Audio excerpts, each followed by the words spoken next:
I understand.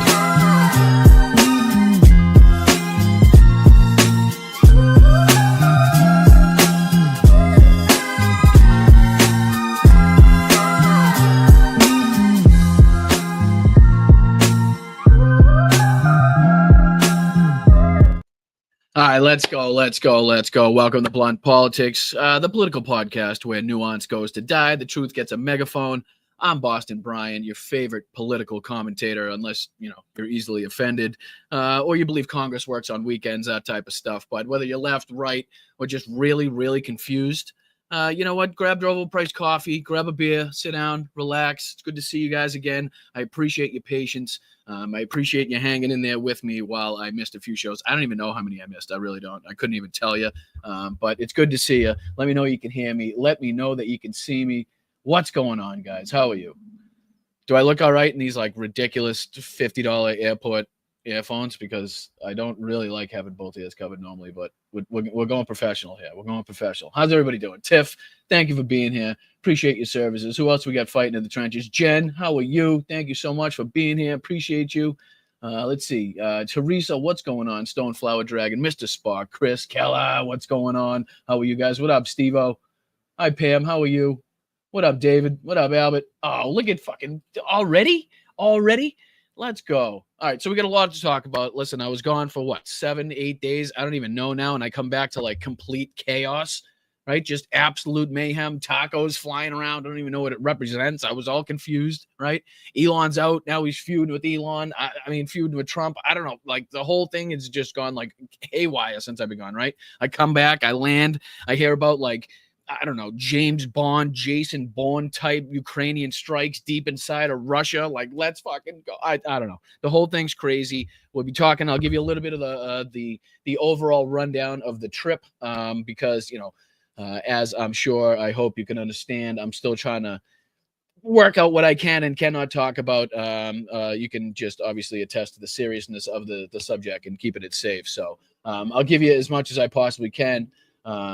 Show you a couple photos that I know won't have any issues with, but keeping OPSEC is definitely something that I'm still worried about. And in the coming shows, we'll obviously be more comfortable showing you, but I'm sure a lot more as I figure out what other people are saying on other shows, and as I get to tell you about the people that I met on this trip, and just how incredible they are, and just what the different walks of life that people come from that were there to help. It really was an incredible experience. And, to anybody that's watching that was there, thank you so much for doing what you do, for taking the time out of your life. I know it also puts strain on other parts of your life. It's amazing that you can be doing what you think is a selfless act, but at the same time, it's incredibly selfish to the other people in your life. That's definitely a mind fuck and something that, I'm still trying to work my head around. So, thank you, Yakov. All right, so let me start off here. So everybody knows, thank you, Yakov. Appreciate you, brother. Everybody knows that the road trip's coming up, right? So I'm heading cross country. It's happening. It's happening. So, but sorry, I don't know where you went. Let me get out of here. But what I'm thinking is, because things are just going up in price as we speak, even though Donald Trump and the GOP and everybody else would love to have you think that everything's going down. If anybody is going to, do a super chat, if you're thinking about that tonight, I'm not saying that you have to, but if you do have a Venmo, please think about shooting it through Venmo, because that's an instant way, and they don't take anything from you, as opposed to YouTube, who takes a cut and you got to wait a while. That would really help go towards the expenses of the trip coming up. Again, I'm not saying you have to, but if you're thinking about it, and if you were going to do so, and you do have Venmo, think about doing it that way, because again, it's just a more direct way, and you know that everything that you're donating goes straight to the right spots. And I'll be sure to thank everybody that I see that it pops up on my phone. Hopefully it does. I got a new phone, so hopefully I got it set up correctly. But anyway, lots to get into. Let me see if I can pull this up. I can get out of there. What up, David? What up, dog? What's going on, brother?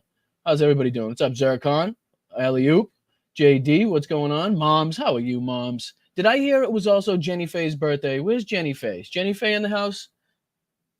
If she is, or if she isn't, doesn't matter. Jenny Faye, happy birthday, girl. I hope you're having a wonderful day. From my house to yours. I hope you're ripping it up over there. I hope you're having a good one, because you deserve it. All right, let me see if I can open the old email box and get some of these things that I wanted to take a look at.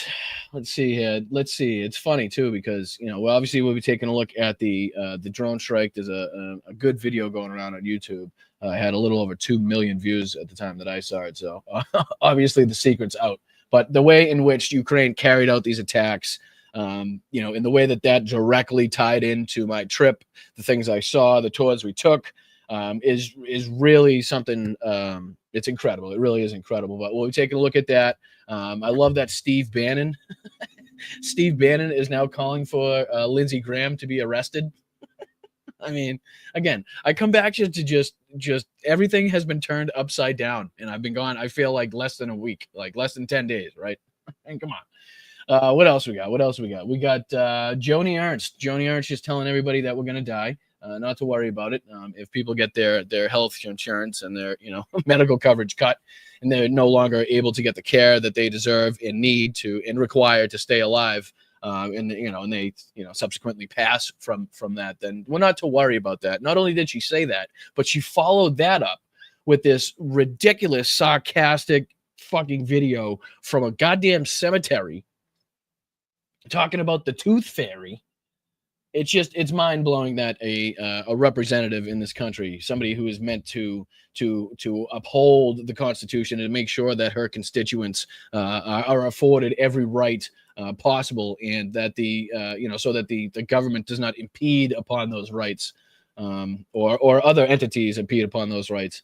But what she's doing is these politicians are basically just laughing in the poor man's faces, right? It's gotten to the point where the politician no longer sees themselves as a common citizen of this country, right?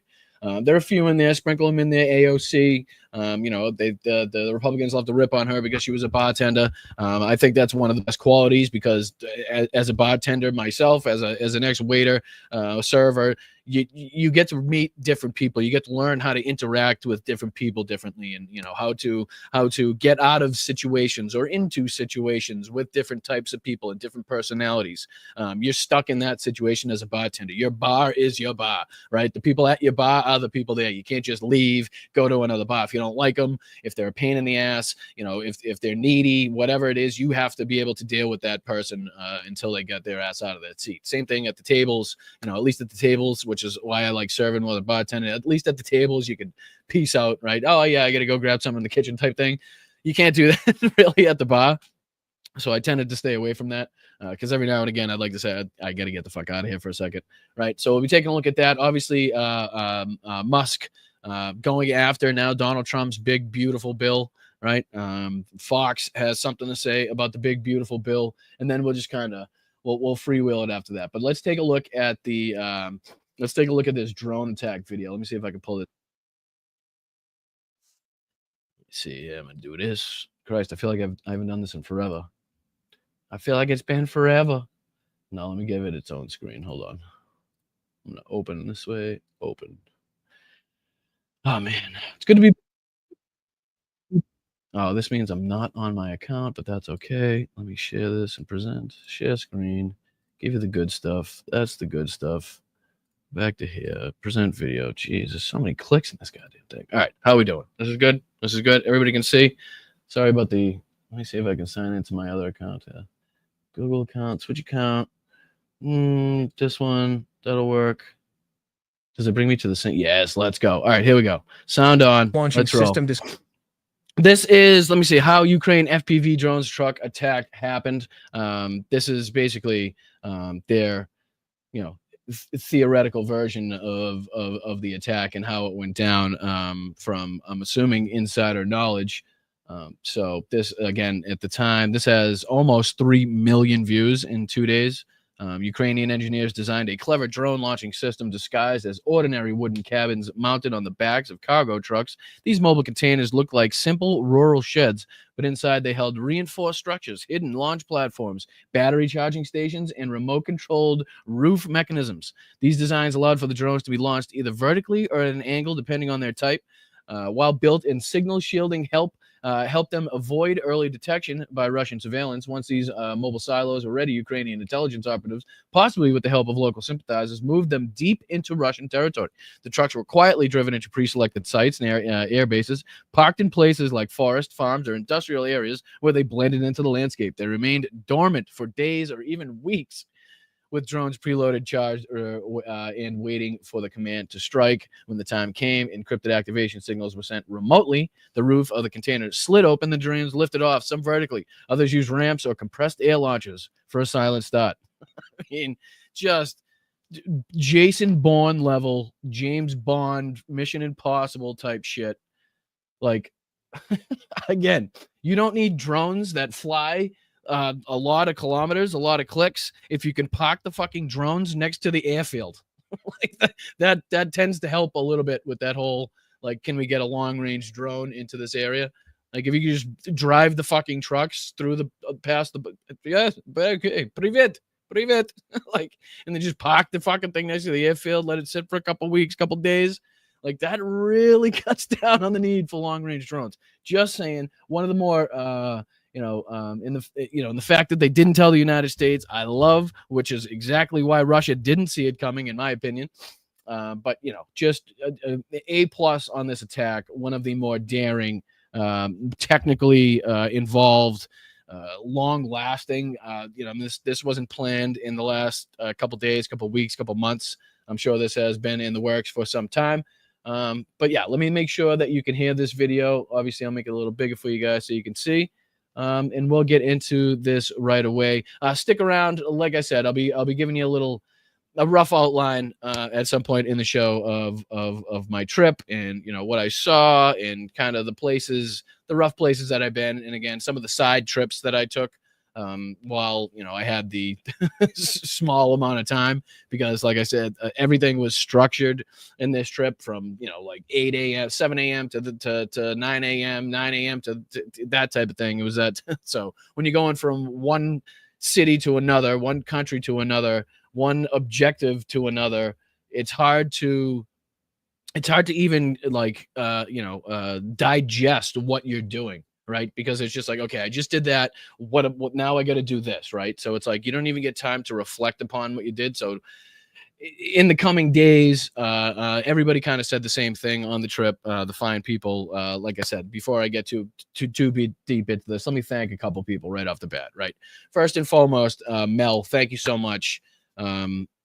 For dealing with my incredibly selfish decision to put myself in harm's way, to do what I believe is a selfless act. I know it put incredible strain, and worry, and again, people that were there were also talking about their, worried wives, worried girlfriends and such. There you are. Happy birthday. God help me, wanted to spread some love to Ukraine's secret weapon. Glad you're back. I hope the move goes smoothly. I'm so happy for you and Mel. Thank you so much. I really do appreciate it. And happy birthday. You really deserve one hell of a day, and I hope you get one. I really do. And again, if anybody is feeling froggy and wants to leap, and like Jenny Faye it wants to, give a super chat or super thanks, I really appreciate it. If you do have a Venmo, though, feel make sure that you do the Venmo and not the super chat, because again, it's direct, it's immediate, and it will very much help go towards the this trip and the expenses towards it, and making sure that we can get everything covered and get all the ducks in a row and be comfortable at least without struggling. So I appreciate it. Thank you so much. And again, I'm not saying you have to. I'm just saying if that's what you're thinking of doing, and you do, and on the other hand, have this, then feel free to do this. That's all I'm saying. But all right, let's get into the video. This is just one hell of a, Jesus Christ. I just got out of the shower and I'm hot, so it looks like I just ran 7 miles, and I do apologize. But it is what it is. All right, let me get back to this here. No, that's not what I want. This is what I want. All right, let's go in. This is the attack on the Russian air bases, and pretty much an AI outline of how we believe the attacks went down. So let's go ahead. Guys, as ordinary wooden cabins mounted on the backs of cargo trucks. These mobile containers looked like simple rural sheds, but inside they held reinforced structures, hidden launch platforms, battery charging stations, and remote-controlled roof mechanisms. The design allowed for drones to be launched either vertically or at an angle, depending on their type, while built-in signal shielding helped them avoid early detection by Russian. I'm quickly learning that, Michael. I do appreciate you, brother. I mean, just a huge contribution. What an incredible man you are, and I couldn't thank you any more than I couldn't represent the amount of appreciation I feel with words, put it that way. And thank you so much. And again, thank you to anybody that even thinks for a second, hey, can I contribute to this kid's road trip and make sure you get that? Is just enough right there. Like, share, subscribe. Like I said, share the show out. That also helps in other ways. So I really do appreciate it. And again, this little guy up here, Venmo, don't forget the Venmo. Thank you guys. Yeah, I'm horrible at self-promotion. If you haven't noticed, I'm not very good at that whole self-promotion thing. I found it to be incredibly gaudy and hard to watch, but again, is part of the business now, which this is my business now. So please keep that in mind. All right. Thank you, Michael, by the way. I appreciate it. All right, let's get back into it. Let me say, appreciate you, dude. Surveillance. Once these mobile silos were ready, Ukrainian intelligence operatives, possibly with help from local sympathizers, moved them deep into Russian territory. The trucks were quietly driven to pre-selected sites near key airbases, parked in places like forests, farms, or industrial areas where they blended into the landscape. They remained dormant for days or even weeks, with drones preloaded, charged, and waiting for the command to strike. When the time came, encrypted activation signals were sent remotely. I mean, just how lackadaisical must the Russian security be to, at least not have somebody stumble upon this accidentally, right? Like even just in their random patrols, or I mean, if you're that close to an airfield, typically it's a security site. You got a perimeter around the area. It's patrolled, especially if it's in a war zone, right? You got multiple different ways of detecting if there are people in and around that airfield. So it goes to show the capabilities of the Ukrainian military to get something not only into Russia, but as close to the airfields as they did for as long a time as they did without being detected. But you also, on the other hand, have to be like, what the hell is Russia doing? Like, what the hell are they doing? Right? That's what I'd be saying. Sorry. The roofs of the containers slid open and the drones lifted off, some vertically, others using ramps or compressed air launch systems for a silent start. Because the launch sites were positioned just a few kilometers around 2 miles from their targets, the drones were able to reach their objectives quickly. I mean, again, I'm not sure what the exact perimeter around a United States air base or airfield is around the world, but I can almost pretty much guarantee that within 2 miles of that fucking airfield or base or whatever the hell it is, if you happen to stumble upon that, I'm sure there's extra perimeters. I'm sure there's extra guards and extra fucking roadblocks that you have to go through and checkpoints, right? I'm sure you're not just stumbling within a couple miles of a U.S. air base. If I'm wrong, I'll put my hand up, but that's just a gut feeling that I have. Leaving little time for Russian defenses to react. Operators guided them in real time using live video feeds, steering the drones with precision toward parked aircraft, fuel depots, and radar installations. Boom. Oh, Many of the drones carried high explosive or shape-charged warheads designed to pierce. imagine just picture yourself right now being, you know, a 70-year-old Russian man or woman, right, in the area of one of these airfields. You live there your whole life, never been out of there. You know, you're probably taking this to the fields that you grow some shit at, this route. And then all of a sudden you look out and you see that you see that thing opening up, the sides opening up, the top opening up, drones coming out the sides of it. They're popping out, they're shooting out on compressed launches. Babushka wouldn't know what the fuck was going on. Right? They'd be like, what the fucking is Tom Cruise here with like the Lost World? What is that? What's the name of that movie? The Lost World, what the I forget, World of Worlds or something like that. That'd be like, what is that thing? Holy aircraft fuselages or ignite fuel stores. Some exploded on impact, while others used delayed fuses to cause maximum damage after reaching their targets. The delayed fuses make sense too, because if you watch the video and you can see some of the later drones that fly by, the planes are exploding, but you know, there's no drone around it or there's nothing being dropped on it, which means it was probably already hit with a charge that had a delayed fuse on it.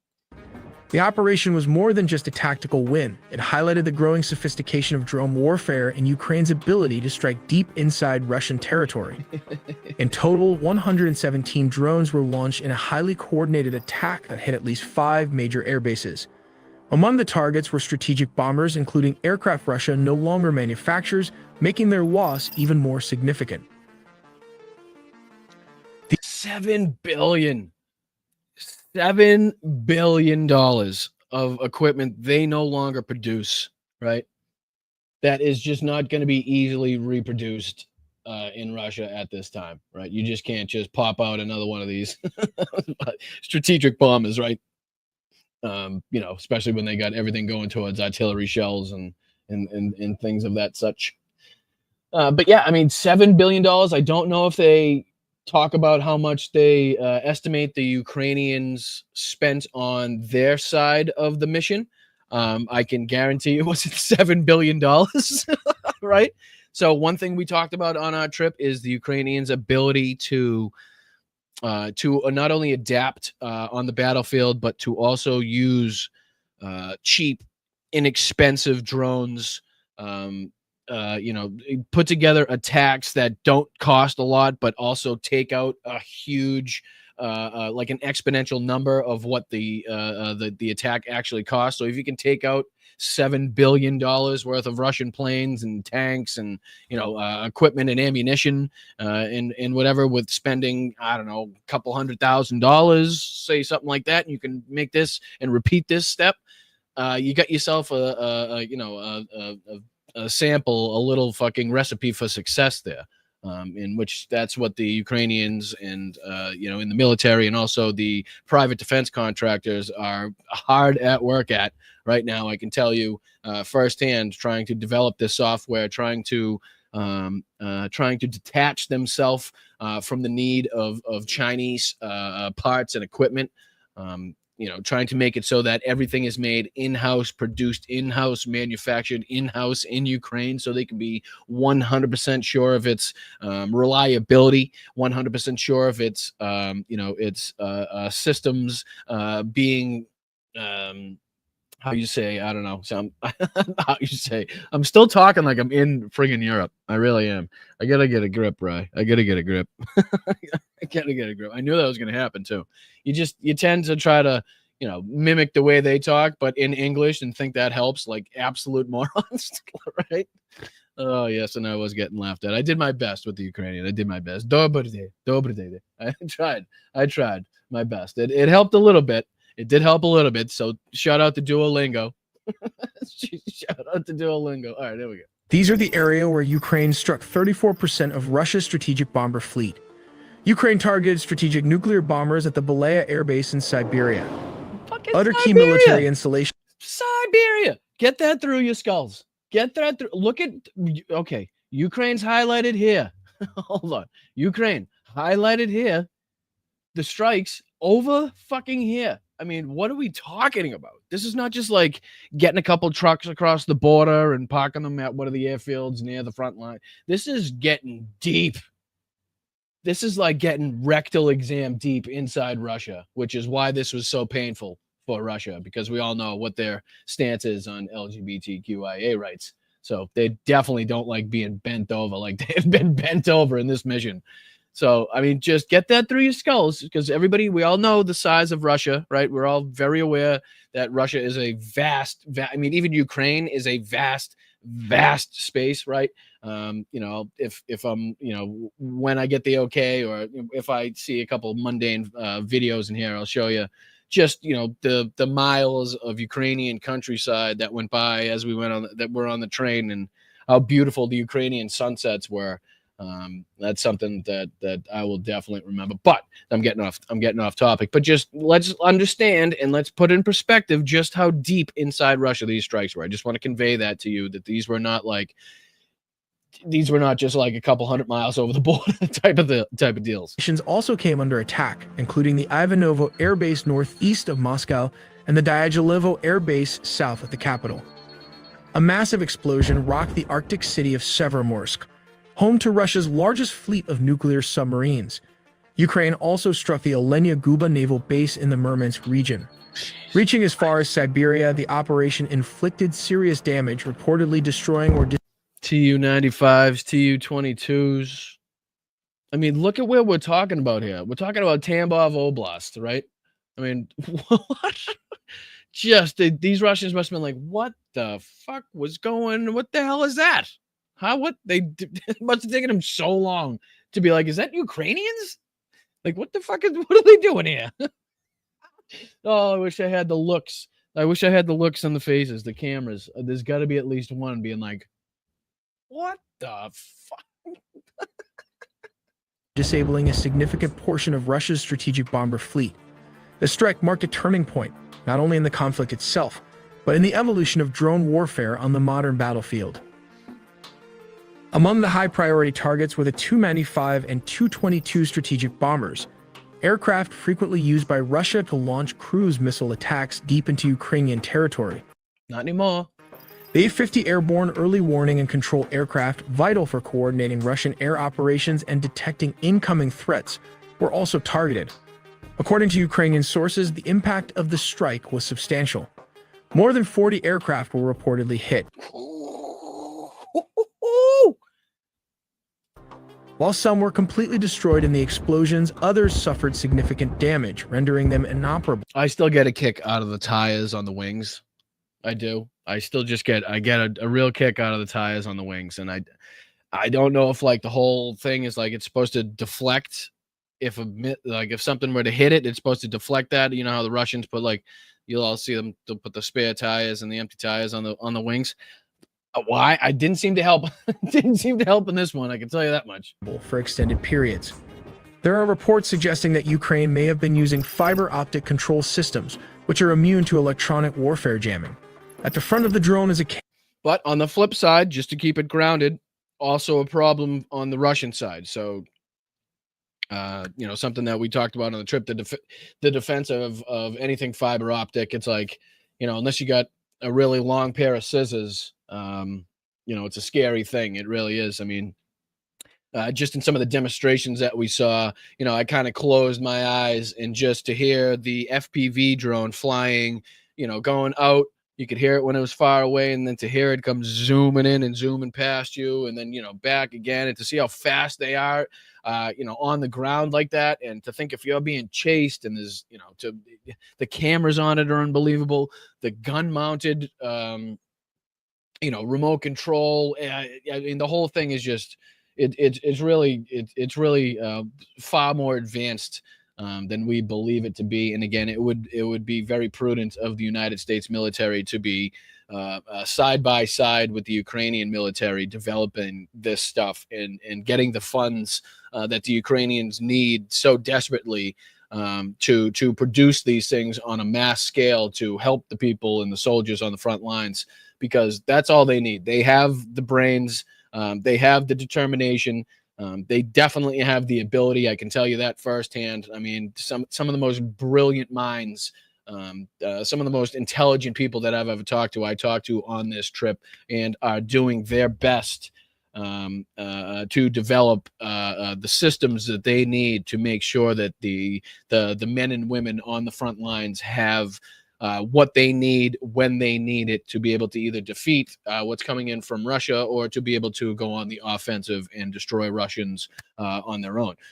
Anything from small FPV drones to what looked like friggin' small helicopters that could lift men off the battlefield if they were injured, or on tracks, or I mean, it's amazing what they're doing over there, and the fact that they just need more funding and more money.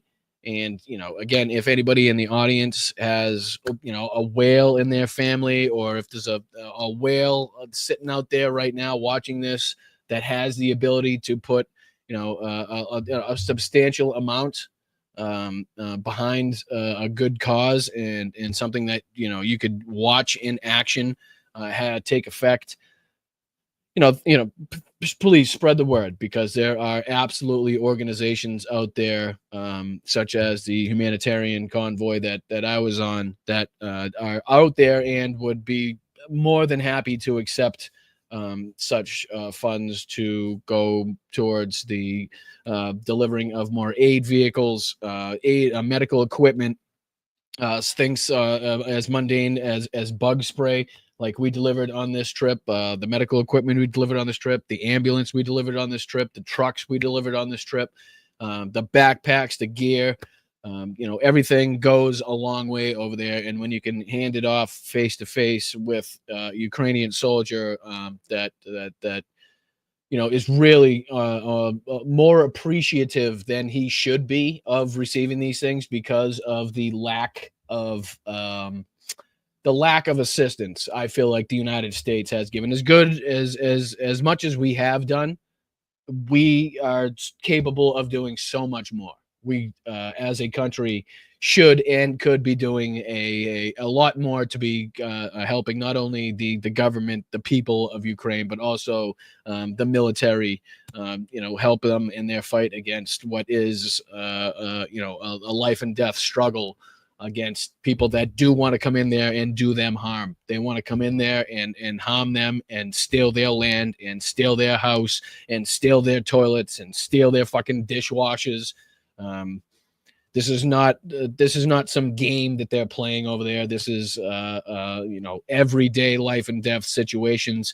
Like, again, I point you to some of the work that Ken Harbaugh has done, has been reporting on, some of the work that Denver Riggleman, former Republican Congressman Denver Riggleman, some of the stories that Harry Dunn, right, former Capitol Police officer, testified to January 6th. I mean, the people that I was able to meet on this trip, such as the lead singer of the Dropkick Murphys, Ken Casey, again, the people that I just named, the rest of the people on the trip, Matt and Duke and Walter and Ian and Sasha and Kim and Lauren and the rest of the beautiful souls that were there, risking it all, to show their faces to the people that they are helping, to make sure that they saw firsthand, and were able to shake hands and to preach and show that the United States is behind,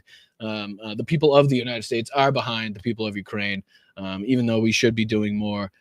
We just want them to know that the world is behind them, and that there are people willing to take the extra step, right? People that, again, I talk about sitting behind this camera and with a microphone is one thing. And in 15 or 20 years, when I look back on it, I don't know if I could seriously look myself in the eyes and say that I did enough if that's all I did, right? And I'm not saying the trip there puts me over the top or anything like that, but at least I did something, right? At least I got off my ass and I got my hands dirty, and I was deprived sleep and made sure that this vehicle got here and these people got there, and taking pictures and trying to soak it all in places that I've never been. So it was pretty much a blur the whole time, which is why, as I said before, people were talking about how it's definitely going to take a week or two, or definitely several days to come back and kind of decompress and get back on the right schedule and kind of think about what you did. Because, like I said, everything happened just so fast and everything was so important, and you stayed so focused. Bar a few dinners that we had, right, to try to to try to bond, which we did. I mean, again, slacks, let's fucking go. You're gonna be very happy at the picture I took, my friend. You're gonna be very happy with the picture I took, right? Because your T-shirt definitely made it to Europe. I just want to let you know. I just want to let you know that your T-shirt was in Ukraine, my friends. Confirmed. But I appreciate you, dude. Thank you so much. And again, if you're just joining me and you're thinking about sending in a super chat or a sticker or whatever the hell it is, and you do also have Venmo, please think about doing the Venmo as opposed to the super chat or super sticker, because that is the best way for it to go, directly to the person that you're trying to give it to without YouTube taking their cut and also taking 47 months to pay you. But anyway. That's just something aside. Slacks, yes, you're gonna be pumped, dude. You're gonna be pumped. I'll get to it because I know there's gonna be a lot of people to thank. I'm just gonna get through a couple of these clips. We'll get a little more of this. Actually, I'm already over the time that I set. I can never stick to a schedule, my friend. Can never stick to a schedule. But yeah, I think you get the gist of how this attack happened, right? And the planning and the expertise and luck, right? And just the pieces that had to come together for this to play out the way it did is something special, and definitely is not something to be overlooked. I mean, this is definitely one of those oh shit moments for the Russians. But again, as warfare goes, and as the Ukrainians would tell you, as the Ukrainians advance something, the Russians therefore find a way to defend against it, or find a way to, advance themselves, and the Ukrainians then have to defend, develop a system to defend against that. I mean, that's just the developing nature of war, right? That's just unfortunately the way it works. But again, Ukraine in a short period of time has now gone into what is, in my opinion, the world leader in defense tech as far as drones are concerned. The work that they're doing with jamming systems is just beyond something, obviously, like somebody of my stature could comprehend. I just know it was incredibly technical, incredibly important, especially in the sites that they are going into. There's an interview that Denver Riggleman did. I'm blanking on the name of the podcast, but if you type in Denver Riggleman, I believe he did the interview from Odessa. What else? Ken, like I said, Ken Harbaugh has been doing some fan-friggin-tastic work. I don't know if the specific video that it is out yet, so I'm gonna withhold on saying anything about that. But look up his work. There was people that kind of went deeper into Ukraine that were part of our convoy. Ken was one of them. So again, some of the footage that he was able to get was really something. Big shout out to Ken for putting it on the line to raise awareness and to get the actual picture of what's going on, to bring it home to the people. So shout out to Ken Harbaugh for sure, of not only Valor Media, but also the Midas Touch Network. So big ups to you, Ken. Appreciate you, dude. And I'm also hoping that I get all of these. I want all of these people on the podcast. I want to hear and reflect, reflect with them upon the experience that we had. I'd like to talk to, obviously, Capitol Police Officer Harry Dunn, who you should definitely be checking out his socials, right? Check out Harry on Blue Sky. I think he's got a podcast as well. Definitely check out Harry's podcast. I know he also, I think, does an appearance on another show. So check out that as well. Just type in Harry Dunn on YouTube. Make sure you're following him. That would be fantastic. Who else did we get? Like I said, Ken Casey of the Dropkick Murphys. Definitely want to get him on. He was, again, what a lovely and supportive and fantastic guy he is. Just a real one. Like I said, Denver Riggleman. I'd love to get on the show. I think I think we really hit it off. I think me and Denver would Definitely be some trouble late night at a bar if we got into it. But that's an aside. Again, some of the other fantastic people on there, Sasha. I don't know who would come on or is able to, but I would definitely, if anybody is watching from that trip, Matt, like I said, Walter, Duke, all you guys, Bo, the whole gang there.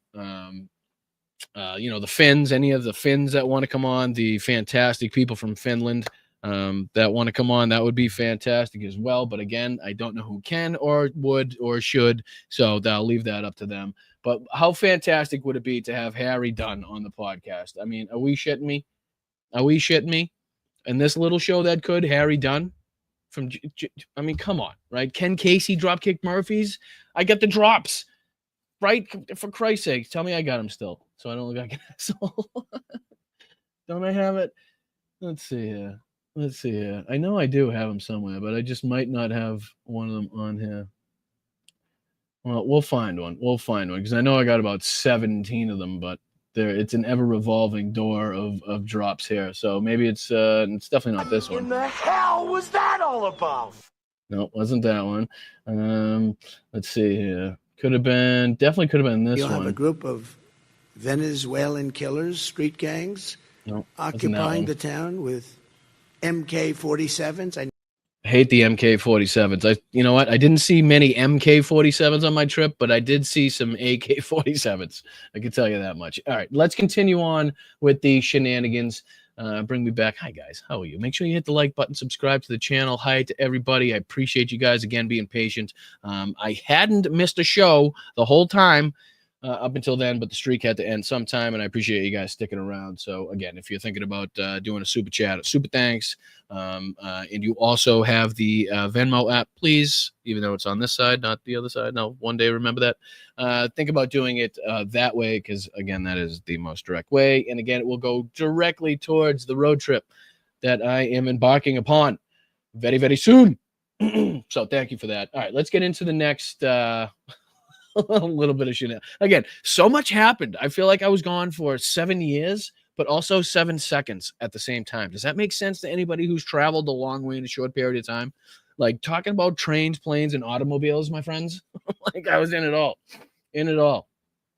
Tried driving in Ukraine in the pouring rain, right? In a country you've never been in, on roads you've never driven on not very great roads. It's an experience. It's definitely an experience. All right, so we did that. Let's check. We'll check on that one. Let's see here. Is this Steve Bannon? Yeah, let's check out the Steve Bannon because he's not too happy. He's none too happy with his buddy Lindsey Graham. But I don't know who this guy is. But somehow this popped up on my feed, and we gotta talk about it. I'm sorry. Stop. No, I don't want to talk about it that way. Why did it go back to that one? Sorry, it keeps going back to my other YouTube account, which is not a premium, so we're getting ads. Yep, there you go. That's better. All right, let me stop it. I'll bring it so you guys can see it. I'm loving it. Share this tab instead. Put it on the screen. There we go. All right, here we go. I don't know who this guy is. Stephen Gardner, apparently. Never heard of him before in my life. Not going to lie to you. Somehow he's got 1.97 million subscribers. Like how he's been living under a rock with 2 million subscribers. How you could make that possible at the same time, I don't know. But clearly from the background, clearly from the hat, clearly from the fucking Thor's hammer in the farm that this guy's never worked at in the background. I'm gonna go with douchebag, but he's got something to say, and I think he agrees with Steve Bannon that Lindsey Graham should be thrown in jail. And let's just say Lindsey Graham, scumbag, right? Absolute friggin' scumbag. Somehow finds himself on the right side of history, but for the wrong reasons. Let me explain.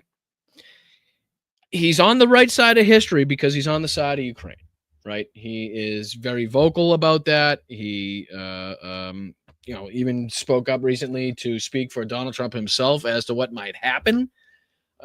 But it's for the wrong reasons. Because if you finish the clips that you hear of Lindsey Graham, if you play the clips out, if you go back and listen to anything that Lindsey Graham has said while he was with Volodymyr Zelensky or any one of the Ukrainian dignitaries that he meets, it always reverts back to some sort of friggin' deal that the United States can make money on in the future, right? But that being said, I, my friend, will happily accept Lindsey Graham's support of the Ukrainian military, his vocal defense against Vladimir Putin, even if for the wrong reasons, right? Even if for the wrong reasons, right? Because the enemy of my enemy is my friend, right? So if he's going to be a vocal supporter, if he's going to fight for it, right, I will accept that. But I will never take one eye off of fucking Lindsey Graham, right? I will accept the support. I will take any support he can get for Ukraine. But, big fucking but here, we better watch his ass, because no point in this time should Lindsey Graham be able to swindle his way into a deal in which he's shipping out fucking rare earth minerals or making any money off of other people's suffering, right? That is not what the United States is about. That is not why the United States gives money, right? Fucking, what was it? England just a few years ago paid off their debt from World War II. We're not in this to make money. This is not a fucking profitable venture, right? For the United States. This is to help defend democracy and people that don't want to be subjugated, right? That just want their own fucking land to stay their own fucking land. So I will happily accept the vocal support and any assistance that comes from Lindsey Graham being on the side of Ukraine. But I'll be God fucking damned if I'm just going to give him a free pass and not keep my eye on him as to what his fucking real intentions are in this situation. Just wanted that to be said. But let's get into this douche and see what he fucking thinks about Steve Bannon talking about Lindsey Graham being jailed, which is fucking ridiculous. The free speech party, the party of freedom in USA and fucking chugging beers, and we don't have to wear a seatbelt. What are you talking about? I don't care what fucking poison goes in my water. Let the corporations dump that shit in the river. Like, that party is now like, Lindsey Graham supports Ukraine, so he should be jailed. He's got to be in prison. That's not fair. I don't like what he says, and I like Putin, and he likes Zelensky, and he should be in prison. This is America, after all. It's like, grow the fuck up, right? All right, so let's listen to what fucking Steve and Rowan Gardner, Rookie of the Year. That's a Rookie of the Year reference for anybody my age. Showing my age on that one. Garden Hoser. He couldn't get his name right. All right. Anyway, Stephen Gardner, let's hear what he thinks. What Steve Bannon just said about Senator Lindsey Graham. What'd he say, However, Stephen? What'd he once I say? share What'd he say, Stephen? this information with you, I have a feeling you'll agree with Steve Bannon. Ukraine says we want to end the war with Russia, then blows up Russia's Crimea bridge, right, signaling time out. Sorry, I was distracted by fart noises. I got to go back. What's he talking about? Just one more. I got to get that back. Sometimes this bullshit we got to kind of listen to twice to decipher what the fuck is actually being talked about, because these people are so goddamn stupid. So goddamn stupid.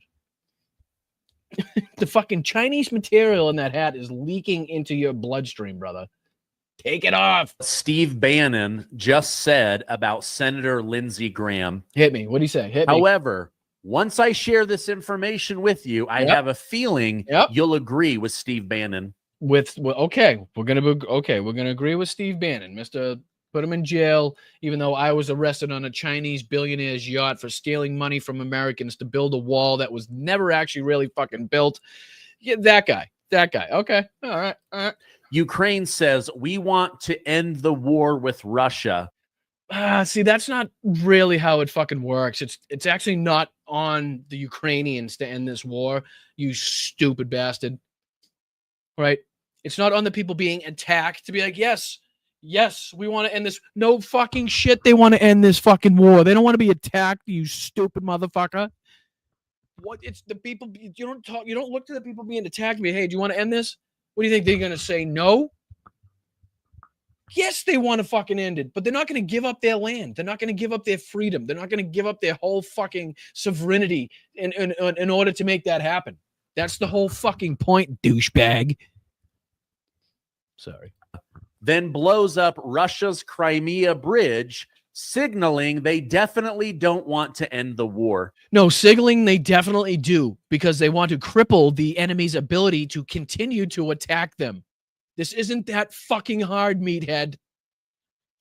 That attack is to ensure that the Russians don't attack them, to end this fucking war. Good God, these people are stupid. I'm so sorry.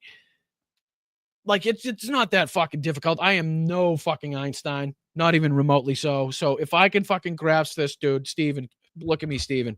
Steven, look at me. Take the fucking hat off, buddy. Take the fucking hat off. I promise there's a girl out there for you somewhere. You need to be relieved of duty, if you know what I mean. Plus, it's now been learned that NATO is purposely keeping President Donald Trump in the dark, and it's making him angry. And it's making fucking the process a lot easier and safer and more secure at the same time. So continue to fucking piss off Donald Trump. Continue to keep his ass in the dark as much as possible. You shut off every fucking light to the room that Donald Trump enters. Keep that son of a bitch in the darkest room you could fucking find. Just please don't tell him a goddamn thing. Tell him the opposite. All of this and much, much more. Thank you so much for liking and sharing these videos. Yeah, shut the fuck up. We're going to tell this guy. Yeah, we're going to make sure that this guy knows all the attack plans and the shit that we're going to do beforehand. Yeah, this guy. Those camels. I haven't seen camels like that in a long time. Camels. He hasn't seen camels like that in a long. Oh, this guy. Yep, this guy. When you ran out the healthy arms, you ran out of really healthy. They had great arms, but they ran out. It's called sports. It's called baseball in particular. And pitchers, I guess you could say, in really particular. You could say pitchers, or you could say another word that they're called. But in really particular, we're really going to keep you in the dark, because everything that you know, Putin knows. And if Putin knows, no bueno for the fucking mission. So yes, sir, you stay in that dark room because you're an ignorant, fucking treasonous, sexual fucking predator, rapist son of a bitch, and yes, you deserve to be kept in the dark at all times. That's just how it's gonna go. So anyway, that's just my opinion. It really helps me out, so thank you so much. During peace talks in Istanbul, Russia submitted a formal memorandum to Ukraine proposing terms for a ceasefire and a long-term settlement. The offer demands that Ukraine withdraw its forces from Crimea, Donbass, Zaporizhia, and Kherson territories Russia claims as their own. Right, and that should be used as fucking toilet paper or kindle for a fire for the man on the front lines. That's about all that's good for. And officially recognize them as part of the Russian Federation. Ukraine would also be required to adopt a neutral stance, abandon any future bid to join NATO, and prohibit all foreign militaries from having. You know what this reminds me of? You know what the response should have been? You guys ever hear this story? This World War II gem? Let's see.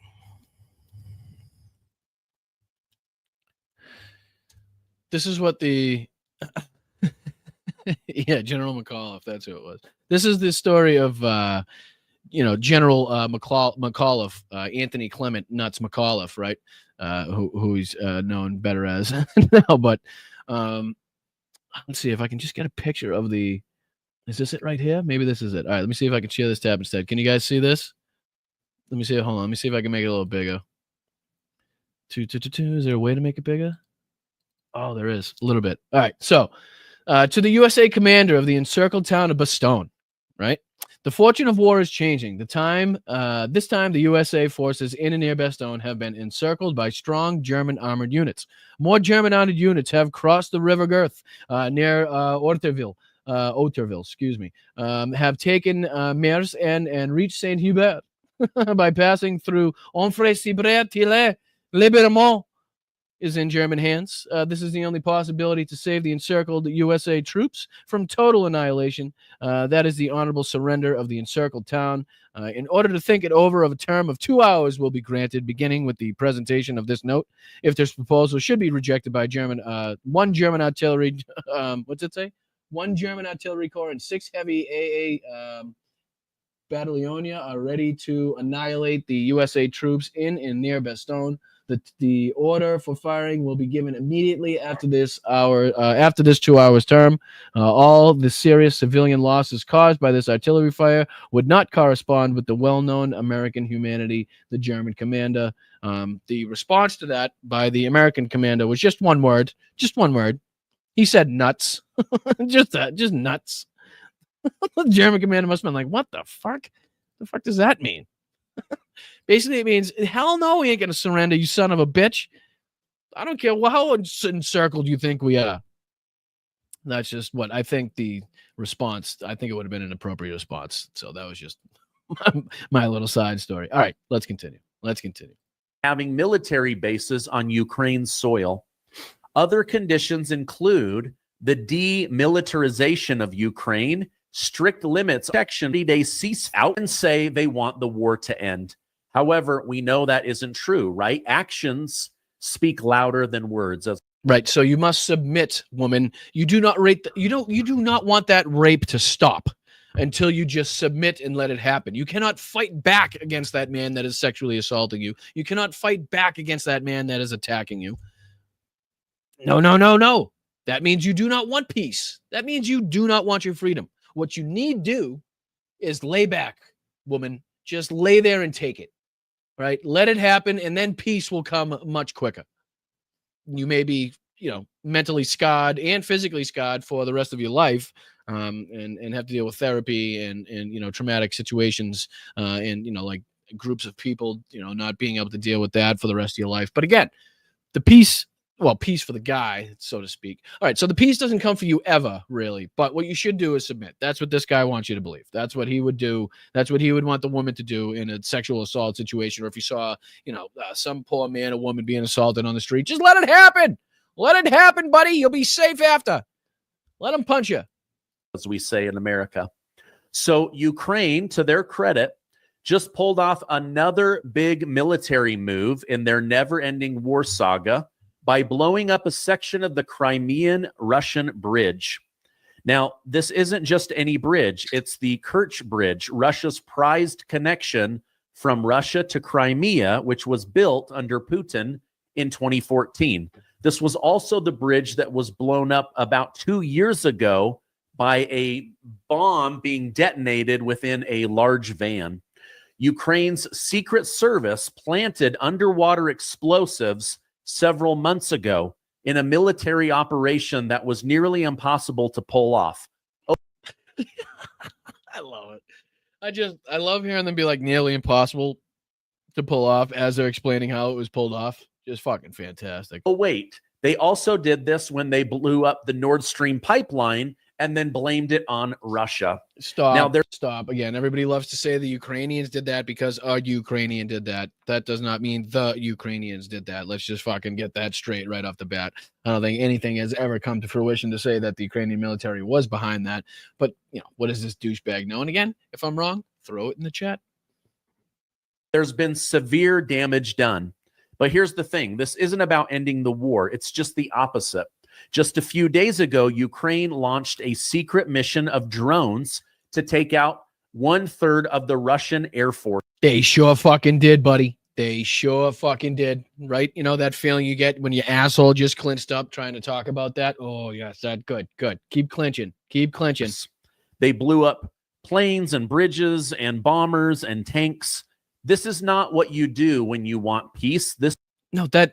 Sorry. Again, I must stop you there, you dumb piece of shit. That is exactly what you do when you want peace. Again, the quickest way to peace for the defender is to destroy the attacker. Simple terms. I know what that involves, right? I know that involves taking the lives of men and women. I know that means destroying valuable equipment. But the Ukrainians didn't start this. They didn't want this. They didn't ask for this. They want it to be over. They want their land. They want their freedom. They want their peace. They want their democracy. Do they have issues and things to work out like every other fucking country on this earth? Abso-fucking-lutely. Does that mean they don't deserve to have their sovereignty, their entire country and the land that they grew up on and the land and the soil that is theirs, that they have worked and tilled and farmed their entire fucking lives? No, not even fucking remotely. So don't give me this bullshit about just because they're fucking now trying to destroy the attacker. Again, enabling the attacker's ability to attack is the quickest way for peace for the defender, right?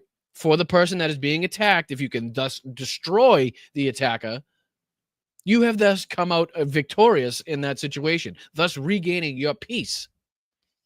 Not that fucking difficult. Not that difficult. Let's see here. I'm going to see. I just want to make sure I'm getting everybody that maybe have sent a Venmo. I don't even know if I've set it up on this phone yet, to tell you the truth, but I just feel bad that I don't want to be missing people. So I'm going to set that up just so I can see it. And no, of course, I didn't set it up yet. Password. See, this is what I hate this. I feel like because when I went on the trip, I had a GoPro, I had a real camera, I had my cell phone. And because you guys know how like incredibly technologically savvy I am, I've been struggling mightily to get like all that data and, you know, the videos and the clips and everything into one place and download it on the computer and upload it and download it and on the cloud and your cloud and his cloud. Fucking ridiculous. All right, passwords. Come on, just give me my password. It's not going to let me do that, is it? All right. Well, I'll look at it after. I do appreciate it. I'm sorry. I'm not going to waste your time here trying to sit here. Let's keep this asshole rolling. This is what you want when you want the backing of other countries to help you go to war. So many are now worried that we're actually going to be dragged into a much larger conflict. And started England by who? And Paris and started by who? Started by who? Who is the aggressor? How that can be left out of every sentence that states any escalation, right? Anytime Ukraine does something, it's an escalation, right? Anytime Russia does something, that's just the fucking facts of the matter, right? That's just reality. Somehow we can disappear that fact. Every fucking strike on a city, every civilian that's been killed and bombed and fucking left homeless or left with their family, fucking their legs are gone, their arms are gone, right? Every civilian that has to be in by curfew, every civilian that can't fucking have a good night's sleep because the goddamn air raid sirens are going every fucking hour, every 2 hours, right? For me to experience the first air raid siren in my life, while I'm standing on fucking Maidan, right, in Kyiv, was an experience, again, I will fucking never forget. But on top of that, to look around and be like, okay, what is everybody doing? And then to see the Ukrainians be like, nothing. I'm going to go about my fucking day is what I'm going to do. That thing is just noise in the background at this point. Right. So then I was like, okay, I'll make my way to some fucking bridge or overpass or something. I'll go over there. Not to let everybody know. But again, their resilience, the fact that they are able to just carry on with their lives is obviously, it's something truly remarkable and honorable, and something to, when you actually see it in action is, again, it's more than something that I could describe at this point. All right, let's go with this douche. Germany, they're backing Ukraine while President Trump is being held in the dark. Now, I want to show you what the bridge looks like. This is what the bridge looks like. Let me make it a little bit bigger here. The only thing better than talking about a strategic win for the Ukrainian military and like going over their missions and how they did it is having somebody that hates that it happened talk about how it happened, right? It's even better. It's even better.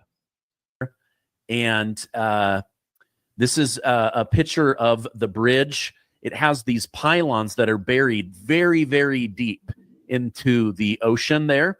And they swam down and they detonated these and made a huge, huge mess. Now, let me show you what this looks like. So down below in the water, boom, they blew all of those pillars out. Let's go. Suka! Let's fucking go. I mean, that is beautiful. Can I get that one more time, sir? Please, one more time. Thank you. Can I get that with a little little whipped cream on the top, because that is just fucking A delicious. huge mess. Now, let me show you what this looks like. So down below in the water, boom, they blew all of those pillars out, and down below, all of this collapsed, while up above, the bridge fell into complete disarray. So it's a total mess. It's going to take a long time to get all of this clean. Let me explain to you exactly, like the tone and the rhetoric here explains exactly what side he's on. Didn't make a mess. Didn't make enough of a mess, in my opinion, right? If I was talking about this, I'd be like, oh man, I wish they got about fucking 40 more of those pillars. I wish they had 10 times the explosives, 40 times the divers, right? I wish they took the sumbitch down, right? But this kid's like, oh, they made a mess. We're going to have to clean this shit up. Oh man, we're going to have to hire, oh geez, construction's been halted. What are we gonna do as Russians now? he's basically talking about like the engineer for the fucking bridge. Like that's how fucking pissed off he is. He's like, oh, we just built that shit. Me and Ivan and fucking, Ivan. It's like, settle the fuck down. It ain't a mess. Ain't enough of a mess, right? Fucking take it down. Let's go. That's in my opinion. Cleaned up. But let me ask you guys, let me know in the comments, is this how you end a war, or is this how you keep a war going? And why on earth is... To answer your question, this is how you end a fucking war. Plain and simple, Stevie. All right? Unless you fucking Stevie Wonder is about the only Stevie, I think, that has an excuse not to be able to see and visualize what the fuck's going on here. Not you, Mr. Stevie Gardner, Mr. 2 million subscribers, right? How the fuck you got 2 million subscribers? I'll never fucking know. I don't know. Maybe it's people like watching people that are extra stupid. So maybe that's why I don't have 100,000 subscribers. But anyway, I mean, yes, to answer your question, anybody that is wondering, that is exactly how you end a war. That is exactly the fastest way to peace, is to destroy your enemy. If your enemy is content on destroying you, thus brings the need to defend yourself by destroying the enemy, right? I mean, that's just what the fuck it is. That's just what the fuck it is. So, all right, let's see if we can get into the next these next morons. Let's see here. I'm gonna turn this thing is like 1,000 degrees at least right now. Oh, down. Oh, yeah, we're setting the mood now, baby. We're setting the mood now. We're going to set the mood. Oh, do we have another one? Let's see here. Oh, yeah, we should actually. That was pretty dumb of me, huh? That was pretty stupid. But that's all right. That's all right. Now this brings even more context to what we were just talking about. Stop. Now I'm going to stop this. For some reason, I have to continue to go to my other account. Why is that making me do that? I don't know. We'll figure that out afterwards. But this is going to bring in more context. I probably should have played this first, but, what are you going to do? This is actually Steve Bannon talking about how Lindsey Graham should be arrested. All right. We are setting the mood. Maybe a little too moody. I got to say, might have to go up one. All right. We'll keep it there. I don't want it too moody. You know what I mean? I don't want it too moody. All right. But this is two douchebags on one screen. No, that's not the name of this podcast. What's the name of this podcast? Dick no, let's see here. Short Dick Nation? No. No News Nation, Fake News Nation, something News Nation, with Chris Cuomo and Steve Bannon. So let's hear it says your music. Settle down out there. The Venmo's in the corner though. Sorry. All right, let me play this.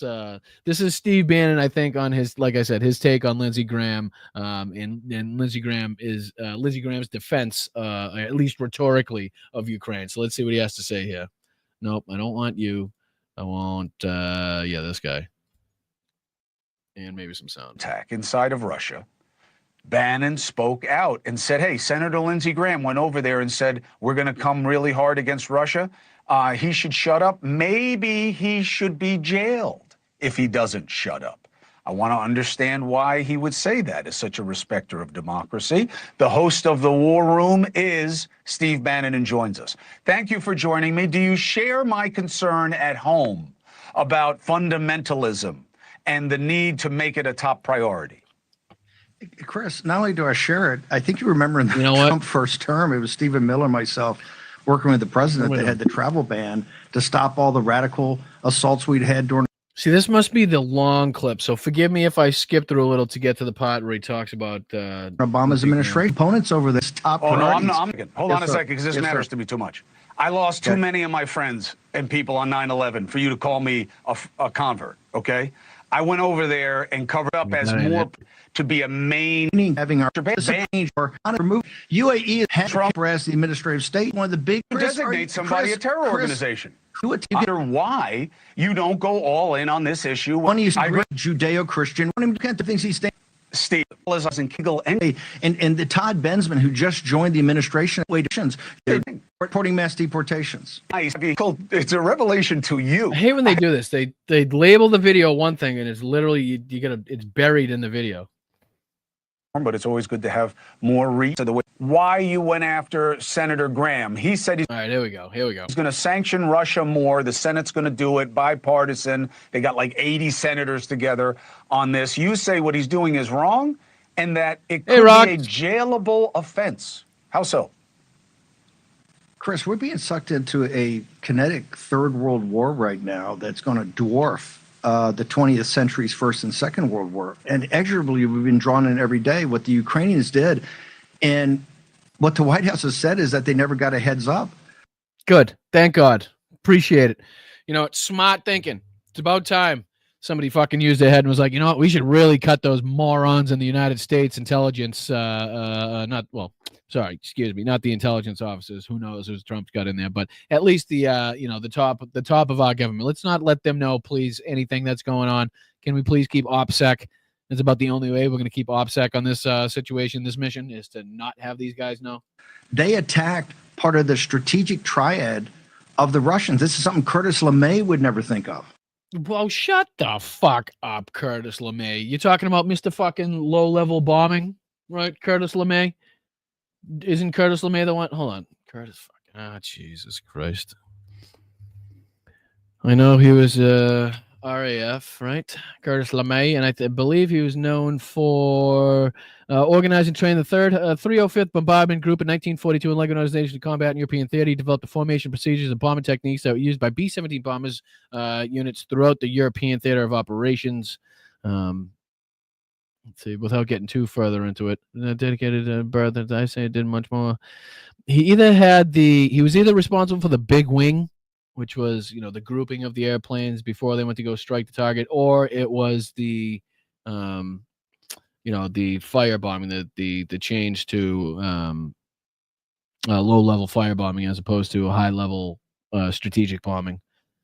It was one of those two, but the fuck does he know? You don't know fucking Steve Bannon don't know dick. He's hoping and praying that people has no idea who he's talking about, because this is in no way, shape or form related or has a one-to-one relation to anything that Curtis LeMay did during World War II. Because guess what? As far as I'm concerned, and as far as I've been told, and as far as I've read, there weren't hundreds of thousands of civilians killed on this strike there, Steve-O. Okay, pretty sure the only thing that was hurt is some fucking Russian aircraft, right?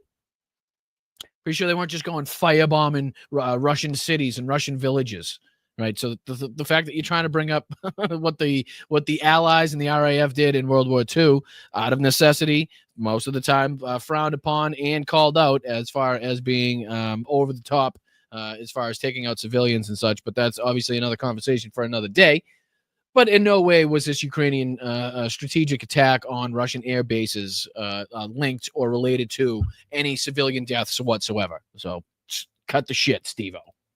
They took out 41 of the 100, took out 40% of the strategic. I wish it was 100. I wish it was fucking 700% of the fucking strategic bombers they have. I wish they stopped, ripped those airplanes apart, and shoved a piece up every single one of the Russian asses that are on that fucking airbase. I wish that was possible. It's not. Maybe one day. I'm hoping for it. But that's what I wish happened, Steve. Okay, so I wish it went further. I want more destruction. I'm sorry. Strategic nuclear Not sorry. bombers of Russia. The attack was audacious. Wrong. It was bold. It was courageous. It's all that. But you can't have a country that we're sponsoring with the types of money that we're giving and cutting an economic deal and now saying we're going to be involved in their development. Did they think that they can go in and really attack into Russian territory? You can't be allied with somebody that's at war while they're conducting war. I mean, when has the United States ever been allied with countries while they're conducting war as they're being attacked? Like, what the fuck? Like, listen, we can't do what he's saying is Ukraine cannot be conducting war while they're being attacked. That's just, they just cannot be conducting war. They're not allowed to shoot. They're not allowed to defend themselves. They're not allowed to do planning for strategic attacks like this. They're just not allowed to conduct war while they're at war. Fucking make sense of that one, guys. And drag us into a conflict with Russia that could metastasize. Drag us into a conflict with Russia. Now, wouldn't it be, let me just try this out for fucking a sec. Let me try this on for size. Let me see if this shoe fits there, Steve-O. Wouldn't it be that Russia was dragging the rest of the world into a much larger conflict? Why would the onus be on Ukraine, the country that's been attacked? Why is it their responsibility? Right? In my opinion, they don't even have the ability to escalate this war. They couldn't escalate enough for me at this point. To fucking strike that Kremlin.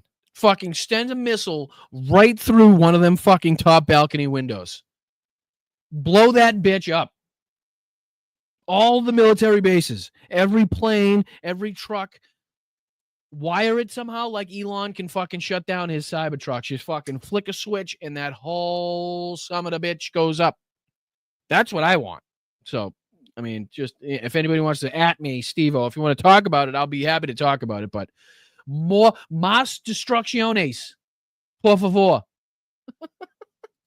If they don't think that they have to come back to the United States and ask permission, or the deep state at a visa fucking permission.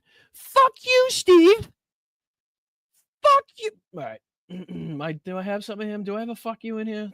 Go fuck yourself or something? Come on. I gotta be better set up with drops. It can't be this hard. Yeah, I do. Why? How did I forget this one? Go Hey, Steve-O. fuck yourself. There you go, buddy. One more time. Hey, Go Steve-O. fuck yourself. You fucking punk. Fucking permission. Fuck you and your permission. They're at war, you fucking fat bastard. Permission. Stick your permission up your asshole.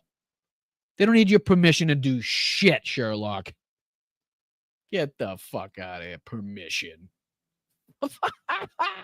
Imagine that shit sitting in a nice fucking comfy fucking air-conditioned office with a microphone jammed in his face talking about how a country at war right now that is completely underfunded by its allies, trying to defend its homeland at all fucking costs by any means necessary, has to ask permission in order to fucking strike back against the enemy from this asshole, from Donald Trump. Fuck you.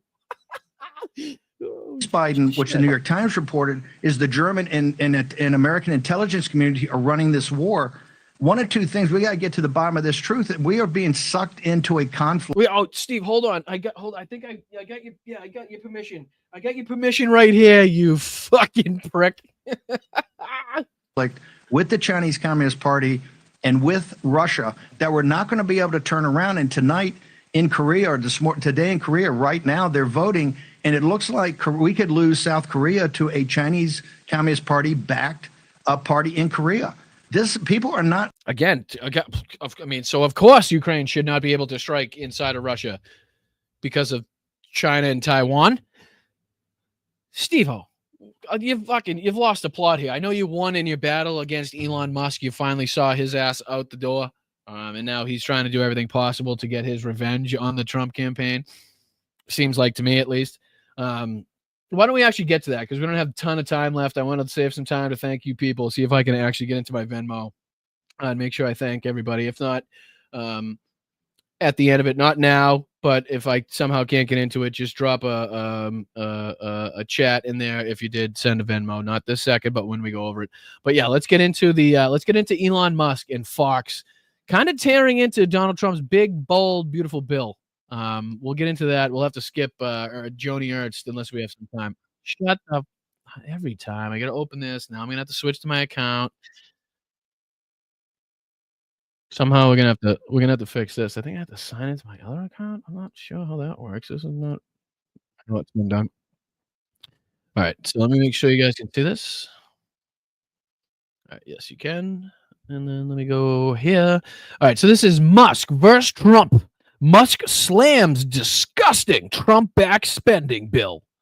This is from 1 day ago. Let's see what is happening. Like I said, guys, I've been kind of out of the loop. Fucking most of the places we've been, the phone was shut off, or on airplane mode. We had, the security measures were very important, but very strict and very thorough, I must say. So it's not like I was able to surf the web for news as I've been gone. So I'm trying to catch up in the last couple days, and I'm catching up with you guys now. So let's see what battles are going on between the two bros. What happened to the bros, dude? The fucking bros are fighting, man. Love it. Us taking aim at President Trump's big, beautiful bill. It faces a lot of opposition from Republicans in the Senate. Musk posting on X, "I'm sorry, but I just can't stand it anymore. This massive, outrageous, pork-filled congressional spending bill is a disgusting abomination. Shame on those who voted for it. You know you did wrong. You know it." Well, some of them don't know it, like, hence Marjorie Taylor Greene. She technically didn't know what she was voting for. I mean, if we're talking technicalities, if you don't read it and don't know what's in it and still vote for it, but then be like, oh, shit, I didn't know that was in it. Fuck. You're kind of outing yourself as being an asshole.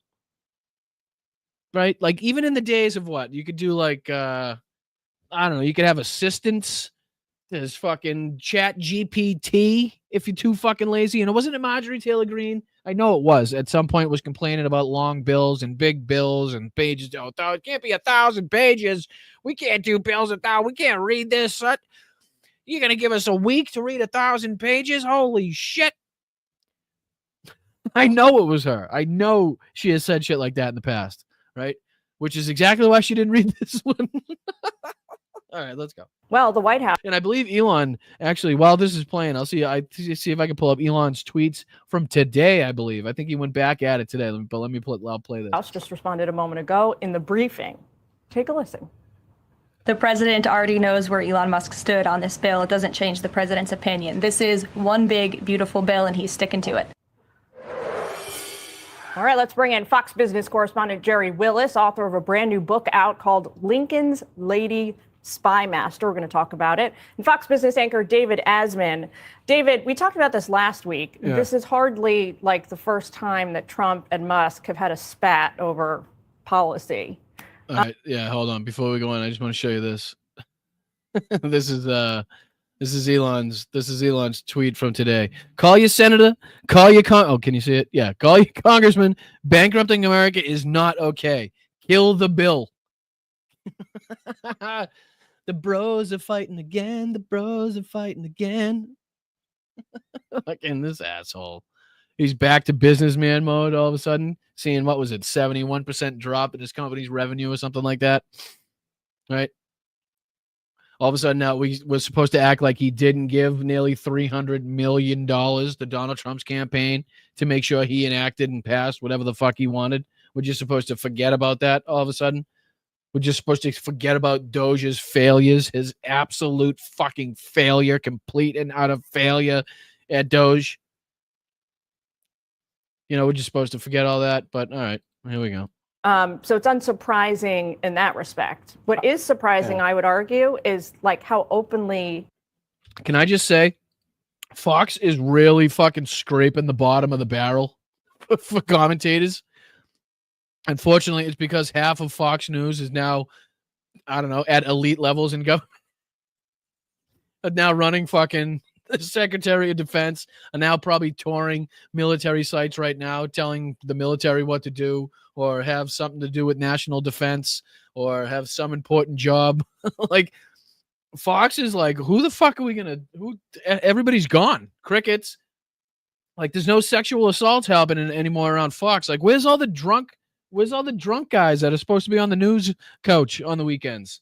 Oh, he's leading the military. Oh, okay, yeah. Let's bring in the B team. No, the C, the D. Okay, the F is the G team around. Can we call him the G? Like, I don't know who this guy is on there, but props to him. He rips into the bill. Yeah, Judge Janine. Yeah, would you fuck? Jesus Christ! Oh, I forgot about that one. Judge fucking Janine. What are we doing? What are we doing? Oh, fuck. From the couch to a seat of power. Okay, yeah. Didn't know that in my bingo card, but let's continue. He is showing his anger. Well, I would argue that had Trump not spent 4 years already inside the swamp known as Washington, D.C., inside the Beltway, that he probably would have said the same thing about this bill, because a business person who's used to getting things done efficiently could only look at this bill and say it's the most inefficient piece of crap I've ever seen.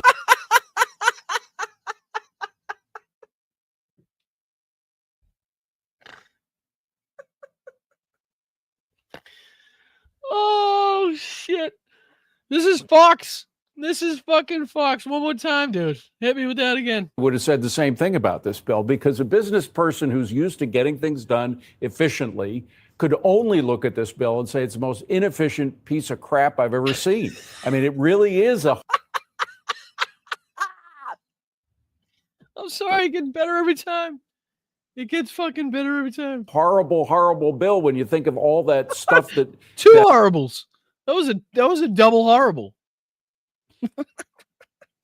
That the politicians shove into it. At the same time, you have to think of what is worse for Republicans. And what would be worse for Republicans is if the tax cuts from 2017 time out and they end up with a tax increase on their watch, which would mean they would lose the midterms, and the Democrats would be totally in charge, or at the very... Right, and they got all the Republicans going around talking about, who was I watching? Oh, I don't know who the guy was, actually. But he's talking about how, it's going to bring the deficit down. It's going to bring the deficit down. Let's see here. Let's just type in Trump bill raise deficit question mark. All right. See what that brings up. I'll just show you the whole page. Just going to show you the whole page. Just going to show you the whole page. That way you're not like, oh, yeah, he's only picking one of these articles. Because what do the rest of them say? Trump, AP News, Trump tax bill will add, now English addition, subtraction, add means more. So I'm going to say add 2.4 trillion to the deficit. Okay. And if you don't like our AP News, that fucking fake, weak, fucking woke news right there. Okay, then we'll go to NPR. Trump bill adds $2.4 trillion to deficit over 10 years. Okay. That's, fucking NPR, they're woke too. They got blue hair people listening. Okay, we'll go to Fox Business. Trump spending bill to cut taxes. They have to lead in with at least something to make you think it's a good news. By 3.7 trillion, adds 2.4 trillion to deficit, CBO says. Okay. Is Fox woke for you? CBS News. Let's see here. What are the rest of them? New York Times. Let's see here. Mythbuster, the one big for you. Cut spending. Let's see here. The so-called forecasts, including the CBO, predicting higher deficits are based on false assumption that the president's 2000 tax. Oh, the White House put out a Mythbuster? Oh, we got to go through this. Let's see here. Where do they say that? Forecast. Oh, right here. On a false assumption that President Trump's 2000 tax cuts will expire. In reality, extending the current tax rates, which this legislation does, has zero impact on the deficit. I don't see how that could possibly be true. How could extending tax cuts further not have any effect on the deficit? That makes absolutely no sense. If you cite CBO's faulty score, you must also cite CBO's forecast that President Trump tariffs will cut the deficit by 2.8 trillion in the next decade. In other words, even partisan CBO admits that there will be slashed by at least $500 billion over the next 10 years. Oh my God, he's talking about taking taxes from the people to make up for the $2.4 trillion he's going to add to the debt and to the deficit, and somehow we're supposed to be fucking happy about that. That's wonderful. That is wonderful. Oops, sorry, hold on. And wrote something about deficits in 1984. He said, the problem is not the size of the deficit, it's the size of the government's claim on our economy. And the claim on the economy right now of the deficit is about 6% as a ratio of the deficit to GDP. President Reagan had a deficit about the same, about 6% of the GDP in 1983. By the time he left, after all his tax cuts kicked in, it went down to 3.1% of GDP. It was cut in half. Once you get those tax cuts coming in, the economy starts roaring and the government becomes less of a factor in our overall economy than the private sector. That's the key. Jerry, how do you fucking figure that's going to happen with the way that things have worked out with Donald Trump and these tariffs? How do you possibly foresee that happening? As you know well, one very important external factor in all this is China.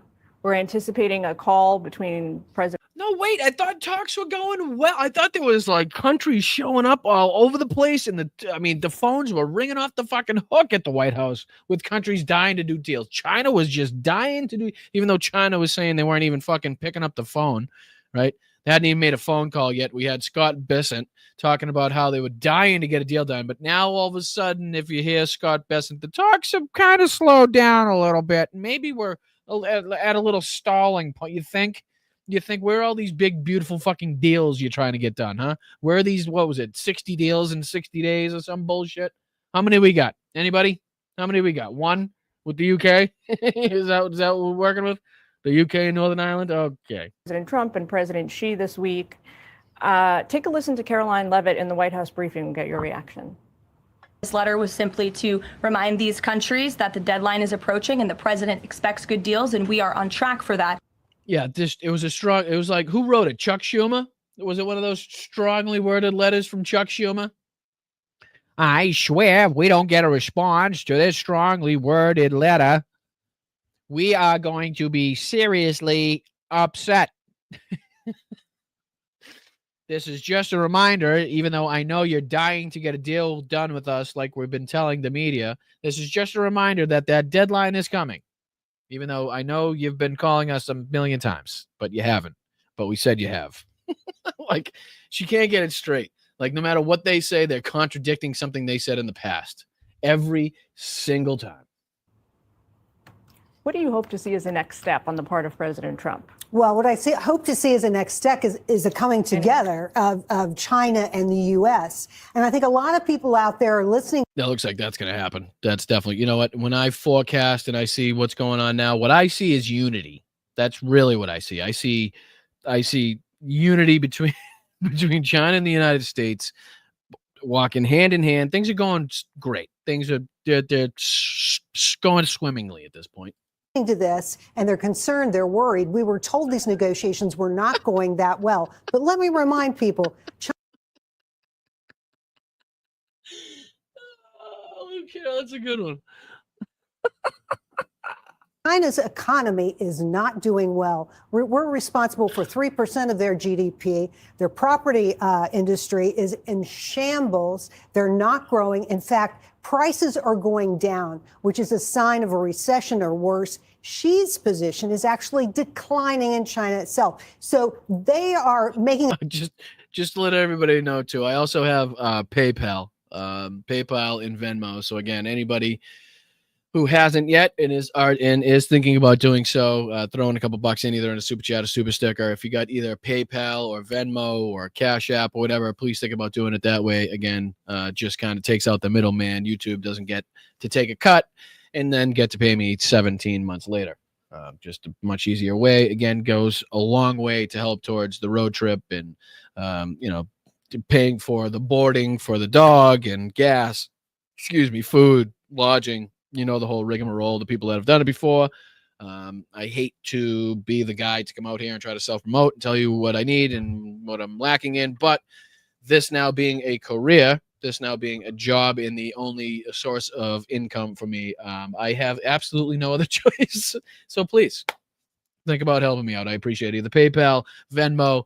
I'll keep them both switching up the top there until we get out of here. Let's just get through a couple more minutes in this. I want to take a little look at Joanie Ernst. All right, we'll take a little look at Joanie Ernst after. I just want to see what they say here.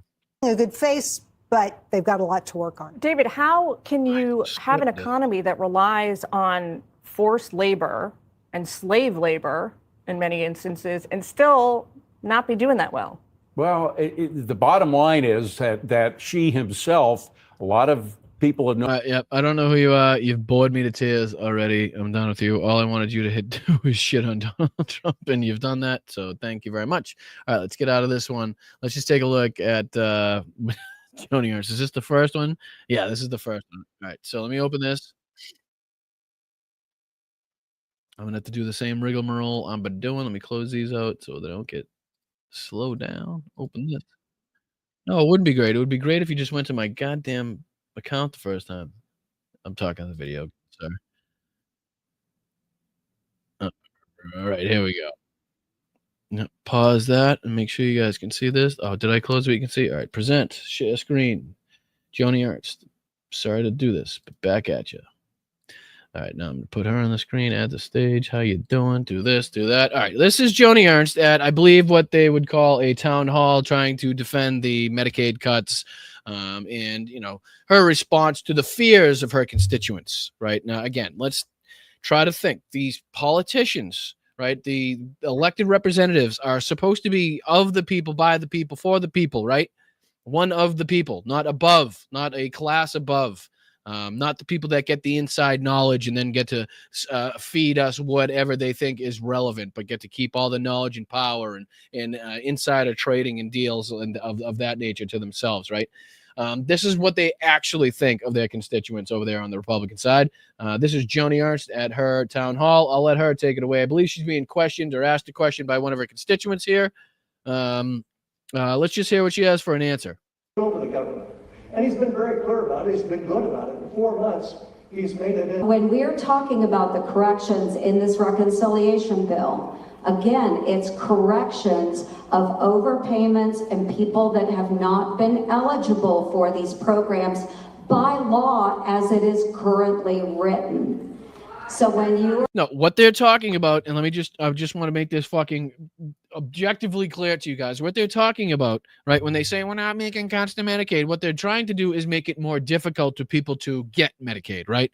So let's just say stay-at-home mom, not even a stay-at-home mom, a mom that is her full-time job is to take care of I don't know, somebody that is mentally handicapped or physically handicapped, their son, husband, daughter, whatever the hell it may be, right? And that's their full-time gig, is to make sure that person stays alive and gets the care that they need. And they get subsidies, they get help from the government, right? That is their job. They cannot go out and get another job, because their fucking job, full-time, probably more hours than an actual job, is to take care of and to provide for that, let's say, physically handicapped child that they have.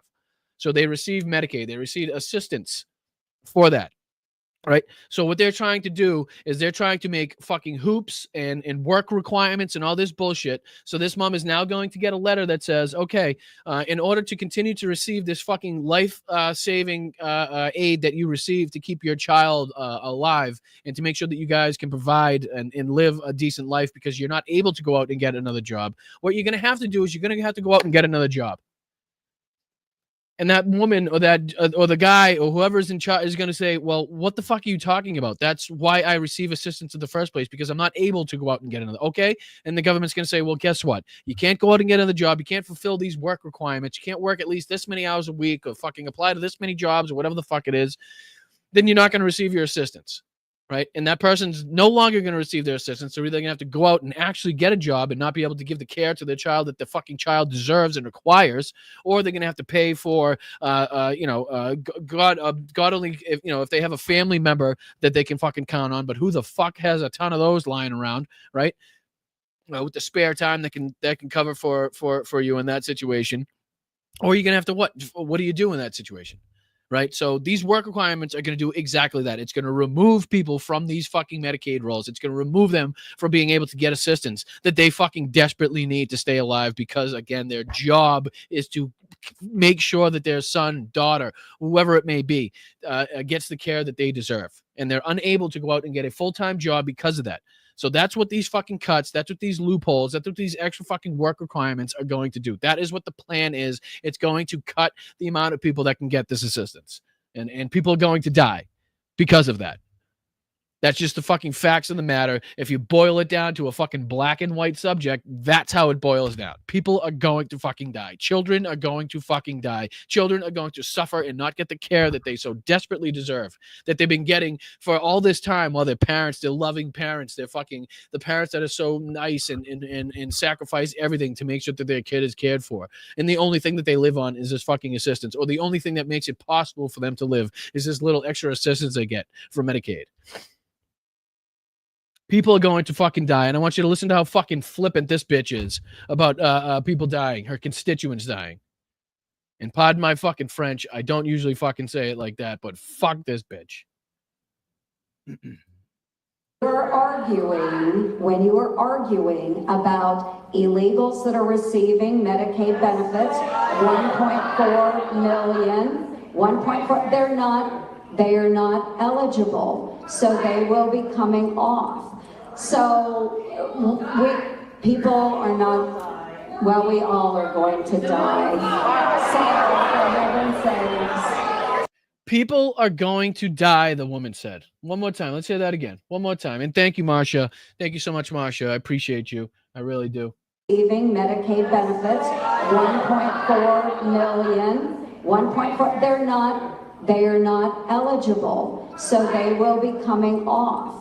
So people will die, yelled out from the back of the auditorium from a concerned citizen, a concerned constituent of Joanie Ernst, right? And what does the elected representative of the United States respond with? People are not, well, we all are going to die. So fuck your child, fuck your kid, fuck your fucking husband, fuck your whoever has fucking mental or physical handicaps, whoever needs that assistance, fuck them. We're all going to die at some point, right?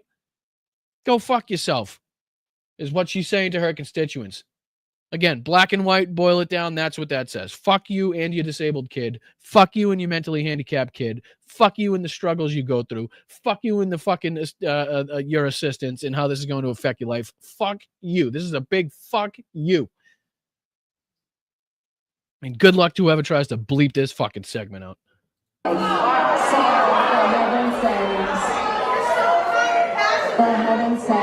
Fuck you and your heaven, too. How about that? I'll believe in what I believe in. You can fucking believe in what you believe in, but keep it in your fucking home, please. Tell me your heaven's going to make it all right because somebody's handicapped son, handicapped daughter is going to get the fucking care they need. Fuck your heaven. How about that? Fuck your God. Okay, no, but... Unless he's going to come down and provide the fucking care that these people need, that they desperately fucking require. Fuck you and him. And then again, to put the fucking icing on the cake, this bitch. Let me just see here. This is her response to the outrage that she received from this fucking video, right? Yeah, shut the fuck up. I'm gonna open this. Sorry, I'm talking to Joanie. That's my bad. I gotta do the whole rigmarole again where I change. God, this is a pain in the ass, but that's all right. It only takes 2 seconds. Don't get frustrated. Take it, and we're back. All right, so this is her. Shut up, Joanie. All right, this is her response, ladies and gentlemen, to the outrage, right? So she's obviously heard and gotten the feedback, and her team has received the feedback, and clearly they know that what she said was fucking remarkably stupid and callous and cold and ignorant. But, you know, they wanted her to go on and at least make a video apologizing. Let's see how deep and sincere this fucking apology is, right? Let's see how heartfelt we think this apology is. All right, roll it. Go ahead, Joanie. I would like to take this opportunity to sincerely apologize for a statement that I made yesterday at my... Can you notice in the background where she is, ladies and gentlemen? Can you notice in the background where she is? Do you notice what's in the background? This fucking see you next Tuesday is at a goddamn cemetery after telling her constituents that everybody dies and to stop bitching and moaning about their fucking handicapped kid or the person in their family that needs assistance and full-time care. Fuck you and them, right? And I know now yep, I've heard your outrage. Okay, let me go to a fucking cemetery and make my apology video. And again, let's just roll through what this apology video is, okay? Listen, I want you to, is it heartfelt? Let's go ahead. Town hall. See, I was in the process of answering a question that had been asked by an audience member when a woman who was extremely distraught. Oh, she was so distraught. Oh, let's emphasize how distraught this woman was so I can then be callous and talk about my fucking ridiculously cold-hearted bitch of a response. Screamed out from the back corner of the auditorium, "People are going to die." And I made an incorrect assumption that everyone in the auditorium understood that, yes, we are all going to perish from this earth. Okay, so let's break that one down. So basically what she's saying is, oops, it was my fault that I thought everybody was smart enough in that room. I'm sorry that everybody was too fucking stupid in that room to realize that we're all going to die at some point. That's what she just said. That's what the fuck she just said. So it's my fault. I thought you were smarter than that. Not only am I fucking taking away the rights and the care that you have for your kid, but also let me fucking denigrate your intelligence and insult your intelligence at the same time. Okay, Joanie. Joe, 2 for 2 there, bitch. Let's go. Keep it going. So I apologize. And I'm really, really glad that I did not have to bring up the subject of the tooth fairy as well. Okay. All right. Yep. That's where I nearly blew my top. That is where I nearly blew my top, because it's like, she's ignorant and she's stupid, right? And I'm like, she's in a cemetery, which is absolutely fucking disgusting after the situation. But it's like, you know, it's a typical, up till that point, a typical Republican response, right? Just cold-hearted, fucking, like I said, callous, non-emotional, thoughts and prayers type of bullshit that you hear after like a mass shooting or a school shooting from the GOP mere months after they posted a fucking Christmas card with their family members all holding fucking AR-15s and shit, right? Oh, thoughts and prayers, but fucking buy my postcard, you fucking assholes. Like, yeah, she did. No, Jim, you're 100% right. You're 100% right. You're 100% right. She knew exactly what she was saying, and you can tell because she brought up the tooth fairy at the end, just to insult your intelligence. Anybody that was in that auditorium, anybody that was asking questions, anybody that was distraught, as Joanie Ernst pointed out, her constituents, her distraught constituents. Now let me make fun of them and talk about, oh, I should have brought up the tooth fairy. I mean, the fucking disgusting nature in which you have to represent yourself in order to come across that fucking disgusting, that callous and cold and soulless, right? Is fucking is I don't know, we need to do something about politicians in this country, right? We need to make sure that they know, like the fucking police, that they work for us. They were elected by us. They are not above us. Like, the roles have to be fucking switched here. It's gone on too long where these fucking politicians have fucking built too much power for themselves to feel like they can separate from the rest of us. And I'm fucking not having it anymore, because these people are fucking beneath us. These people are disgusting. They are the shit on my fucking shoe. They are not worth the fucking time of day. I wouldn't beat them with the magazine because I wouldn't want the fucking magazine to look rolled up afterwards. They are fucking dirt. And we need some regular people, some everyday people, some plumbers, some fucking construction workers, some secretaries, some fucking doctor's assistants, some teacher's assistants. We need more regular people in government. We need more regular people like you fucking find people in the chat to run for office and to continue to help donate to Ukraine and to make sure that the right people get elected and the right countries are supported, right? It is fucking, if Marjorie Taylor fucking Greene, right? If Lauren Boebert If any one of these schmuck-faced pieces of shit can get inside Congress or the Senate, so can you. So can you. And who knows what changes you could make and what difference you can make. So don't ever think it's not possible. If you have the opportunity to run for something in your town, your council, your county, your state, whatever the fuck it is, do it. Try it. Shake hands. Right? Hand out lollipops. Kiss babies' foreheads. Do whatever the fuck you need to do. But get some regular people in there. I'm sick of these fucking people thinking that they're a class above us. Nancy Pelosi thinking that she can just fucking continue to rape the fucking stock market and build millions. And I don't give a fuck whose money it is. You should not come out of fucking government 10, 20 million, 30 million, $40 million richer. It's not fucking how that's supposed to happen. Right?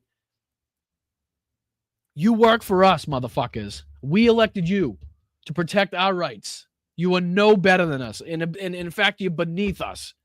We go to fucking work every day to get our fucking hands dirty. What do you do? Anyway, besides that, I truly have no opinion on the matter. But let's get into thanking people. I really do appreciate you guys. And like I've been saying, PayPal, Venmo, best ways to help right now. Again, I am embarking on what is definitely a cross-country journey. So I'll be doing some daily shows, giving you some daily updates between the 11th and the 15th. So again, Venmo, PayPal. And again, if you don't have either of those, then whichever way you feel the most comfortable throwing a couple bucks in, please feel free to do so. It goes a long way. A little over 3,000 miles to be exact. if you really want to know. But yeah, let me see if I can show you. See, the thing is, I'm still kind of wary on what to show, what not to show. But I do have a ton of pictures that I know I can show. So let me see if I can pull a couple out of the bag here. Show you a little bit of the, just a couple pictures from the trip here at least. Oh, yep. This one I can show. This is a good one. I don't know what I just did with it. This maybe? Can I put it over here? Make it big? Let's see here. Mr. Tech was, oh, there it is. There it is. Let me bring it over here. And I'm going to do one of these and I'll show you. Let me just show you the other screen. Ba-dum-bum-bum-bum. That way, whatever I bring over there, you guys can see. All right, stop screen, present, share. I'm going to do entire screen. Let's do this one. Share. How about this? Can you see it? All right. This is clearly myself and Harry Dunn in front of the burnt out wrecks that once were Russian armored destroyers and tanks and armored personnel carriers. Like again, the honor and privilege not only to get to meet Harry, but to have some extended time with these people and to get to know them and to to be so closely knit. I was talking to Denver Riggleman earlier about actually having the perspective now, or actually being able to relate to the brotherhood, the camaraderie that is built between a group of people, a group of brothers and sisters that are, find themselves in either a dangerous or perilous situation or under fire or whatever it may be. Like that bond that you get is truly hard to describe. So the fact that not only did I get to meet Harry, but again, take some pictures and walk around the city and, check out the sites is pretty fucking cool. Again, love to have him on the podcast. That would be fan-friggin-tastic, and I'm hoping that works out. Let me see if I can get a couple more up here. Where are we? Let's see here. I got to make sure I pick the right ones. There's a couple. Oh, here you go. You guys might like this one. Let me pull this one up for you. You guys might like this one. How's that? Can you see that one? I don't know if that's what you're saying. This is obviously buddy Philip Bittner. Huh? I was lucky enough and fortunate enough again to get to meet up with Phil in Kyiv. We spent some time at the recording studio. I also was fortunate enough to meet up with him at one of his favorite, watering holes in the city, not far from his house, and have a couple beverages.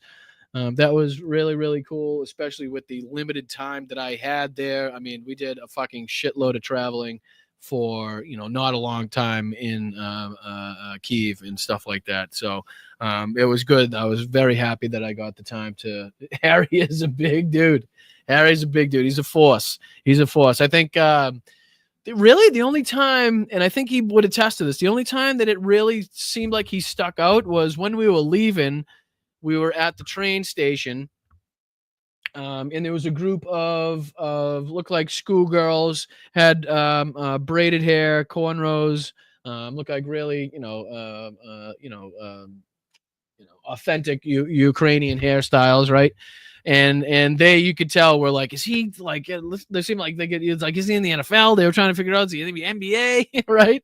So we went over and we were like, well, we might as well take. They're all inquiring, right? So we went over and we took a picture with them, which was pretty cool. That was awesome. But let me see. There's got to be. Let me see. There's got to be at least one or two more. There's a couple of me loading the aid that I know I can show. Oh, here's one of me over the city. All right, this is a pretty cool one, right? That's not a bad one. But let me see. I know there's a couple of me loading aid. These are kind of all in random positions, though. Let's see here what I can show, what I can't show. Pardon me as I go through it. Oh, this is a cool one, right? I mean, come on. Check this one out. I mean, you got to get a picture of the Lada, right? 1,300 too. That ain't just any regular Lada. That ain't just any regular Lada. Oh, here's Harry and I again. I know there's one of me. There's a couple of me loading the aid. Let me see if I can find those, because I know that's cool to show. They were in here somewhere. Oh, I got a ton of pictures from my. Jeez, so much happened from my trip to Dachau concentration camp on the way back. I was, I had the solemn honor and privilege of having enough time on my layover on the way back to go visit Dachau. Again, as you can see here, I guess I'll just put this up so you don't think I'm lying, right? These are this was the crematorium at Dachau. So yeah, lots to show from that. We'll get that. But here we go, Slacks. Here you are, my brother. Here you go. Just to let you know, the Dungaree dogs did make it to Europe, my friend. You were with me. You were with me, dude. You were with me. Never heard a lot of cars before? Really? Oh, they're all over the joint. They're all over the joint out there. But yeah, we'll get into all of that. And again, like I said, within the next coming weeks, maybe, after I get back from my trip, I'll have something put together, some sort of compilation that I could show, especially of the videos. I took a ton of GoPros, but that all has to be compiled, sent off to make sure that, that no faces, places, location, dates, times, that type of stuff is being revealed. And then again, I'll be a lot more comfortable showing you guys, some of the pictures. But again, these ones are all right. I'm not giving too much away here. Yeah, it's a lot. They were great, dude. They were great, man. They were great. The fact that they keep these things running is fucking fantastic. Pam says, did you stay in Munich, Brian? Oh, Munich is wonderful, beautiful. Yes, that was where my layover was. I had an 8-hour layover, which would kind of lined up perfect with the opening. I got to Dachau about 30 minutes before the gate opened. I was the first one through the gate during, when they opened it. I pretty much had the entire site to myself for the first, I don't know, I'd say probably 15, 20 minutes. So just to be there, it was an incredible mixture. And I think I say this on the video, an incredible mixture of tranquility, peacefulness, and horror. Right. And I know that makes no sense and it doesn't match up, but that's what it was. It was like the birds were chirping, the stream that runs parallel to the front gate, the bridges you got to walk over, and the sound of the water. It was one of the most peaceful scenes, but at the same time, at one of the most horrific sights that you could possibly imagine. So the juxtaposition between that was a lot for me to handle. I did get emotional, as you'll probably guess, those that have watched the show for a while and know me. It was overwhelming that I was actually at that site. being at, I've studied so much about World War II, and I've read so much about it and seen documentaries and pictures and photographs and books. To be seeing it with my own eyes was it was an experience. It was an experience. I didn't get to have a big fucking beer. No, I didn't get to have a big fucking beer. I didn't. I had a big fucking pretzel, but not a big fucking beer. I was too focused on what the signs said at the airport and where I was going. I checked my bag during the layover. Like I put it in a service center or a locker. You get a ticket type of thing, so that I didn't have to carry my backpack the whole time at Dachau. But I was worried about getting back to that spot and then getting through security again. So I was more worried on that. But I did have a couple big fucking pretzels, definitely. All right, let me get back to thanking everybody, and I will get you guys out of here. Thank you so much. I mean, for crying out loud, no, it is every freaking time. It's amazing. You guys are absolutely amazing. Thank you so much for the support. Thank you so much for your contributions, Pam. Summer Lee, thank you so much for being a member for a month. It's great to see you as well. Jeff Miller, Edmonton 1, Florida nothing, Ukraine 41, Russia nothing. Oh, I told my dad Edmonton. He predicted, I think he said it was going to be 4-0 Panthers by the time he fell asleep. So clearly that prediction is not coming true. But thank you, Jeff. Appreciate that. And yes, 41-0, and hopefully we add to that score very, very soon. Mr. Spock, how is it going, Malibu Brian? You know what? That's hilarious. Yvonne has been sending me different names too, like different people. I'm not changing my name. Will be forever Boston Brian. The location does not make the man makes the location. So I'm sticking with Boston Brian. Yakov, thank you so much. Appreciate you. Moms, thank you so much. Glad you have a home. Glad to have you home. Excuse me. But makes sense the other way too. Love to Mel Noga. No, right back at you, moms. I appreciate you. Louise says, welcome back at Boston Brian, at California Brian. See, since you are moving, do you have more info on the Ukraine UA drone attack? Since you are moving, do you have more info on the UA drone attack? Was that before I played the video or after? I forget now. But yeah, I think that video pretty much explained it. And again, I'll have more, like once I learn more of what I can describe about the tours I took and the things I saw, right? And I'm a little more comfortable with that. You guys will definitely be filled in, and you'll get as much information as I can possibly divulge, right? I mean, this is not just a couple of people saying, hey, can you not say this? This was me signing shit saying I will get my ass sued the fuck off if I mention the wrong thing, show the wrong person, give away the wrong location. So I'm taking this serious. I'm being as careful as possible. I'm kind of following the lead of others that are in the group as far as, what they say in interviews and stuff. But yeah, there's a lot that I want to get into. There's a lot that happened on the trip. There's a lot of video, pictures, and stuff that I'd love to show you, which I will show you. But just give me a little bit of time to put it all together, get it censored, get it, redacted and all that stuff. And I'll be able to divulge a little bit more about my trip. Okay. I appreciate you guys. Thank you, Nicholas. Thank you, Jen. Appreciate you becoming a new member. Thank you, Patrick. Sorry, I'm late. Hal went long. Hey. That sounds like a personal problem. I'm just kidding. Thank you, Patrick. Appreciate you, buddy. Independent, becoming a new YouTube member. That's what I need. That's what I thrive on, is new members and people coming here. And I don't know why I'm still keeping that picture up on the screen like an asshole. Gerard, let's go. We all know Brian is responsible for the drone attack. He was in Ukraine and then it happened. Joking, buddy. Glad you're home safe. Dude, honestly, not only did we get so lucky with our time in Kyiv, yes, we had air raid sirens. Yes, there were sporadic events, not where we were staying, not that we heard, not that we saw. We did have air raids every night. There was typically at like midnight and then like 2 a.m., just not letting you get that good night's sleep, which is another form of mental warfare. But you, Gerard, you would fucking so spot on. Like the shit that we were shown and tours that we were given, like so directly correlated to that drone attack. It was fucking wild. Like to be able to be like, wow, I just literally was touching that exact thing that was like, you know what I mean? Like I was just shown how they do this. Like it's fucking remarkable to think that. Not only that, but the severity of the Russian attacks as we were, the days in before we were in Ukraine. seemed to subside while we were there, and then again, unfortunately, picked up just after we left. So we got lucky in so many different ways there. But you're not wrong. Like the fact that like that happened after we were like, Jesus Christ, like we just touched that. Like that's amazing, right? So I'm sure the rest of the team members feel that way. Let's see here. And thank you so much, Gerard. I appreciate you, brother. Tobias, thank you for being here. 15 months. Let's go.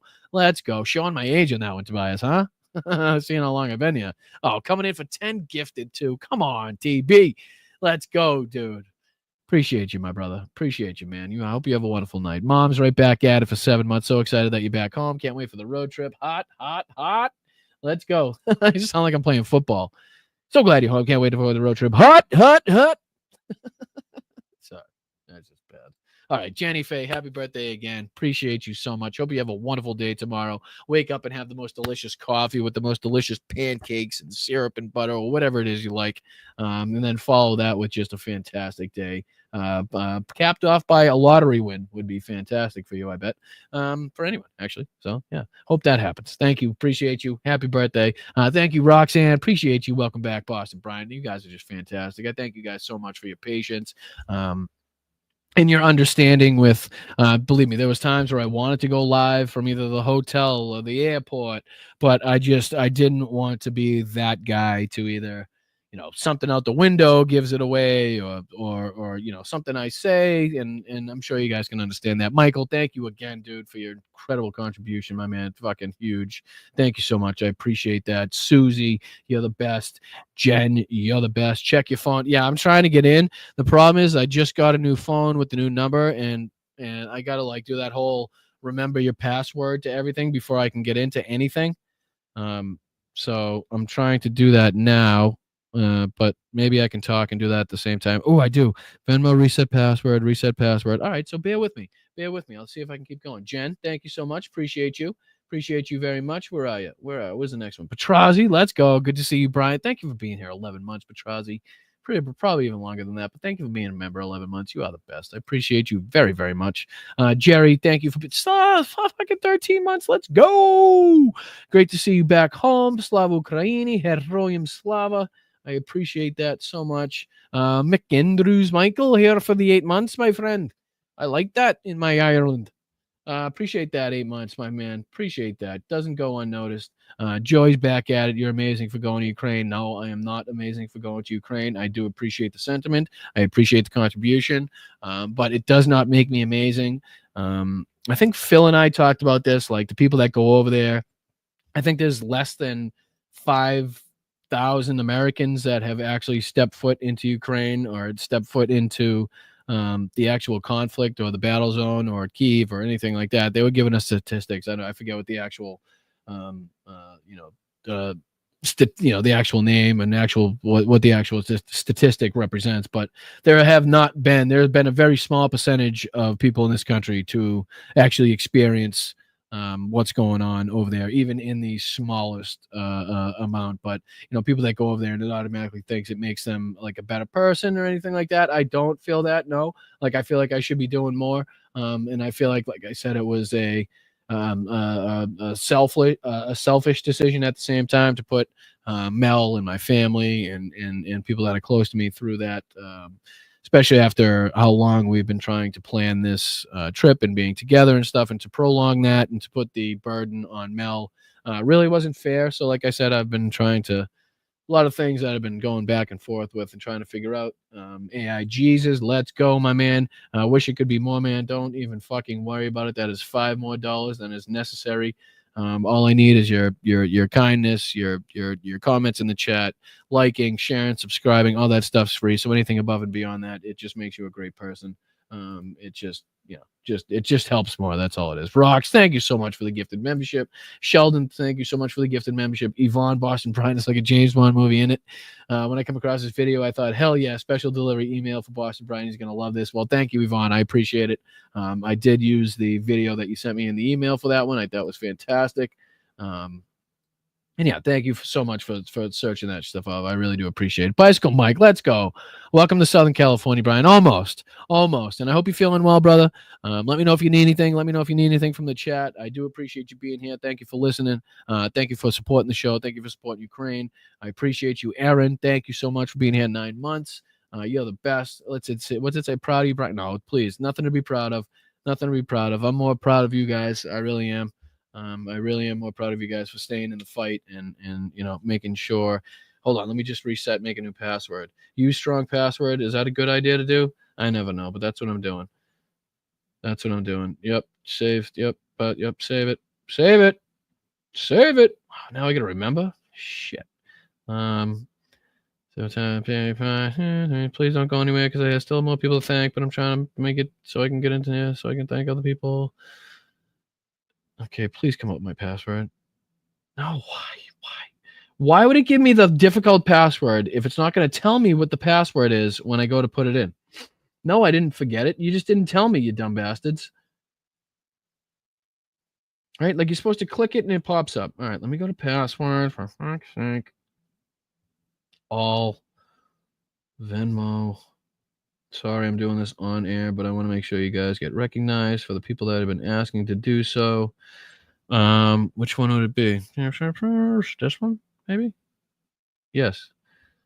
That's it. Can I copy it? Yes, copy password. Let's go. All right, bear with me. I'm trying password. Paste. Login. Come on. To confirm your identity. Shit, that's the other fucking... One sec. Good Lord almighty.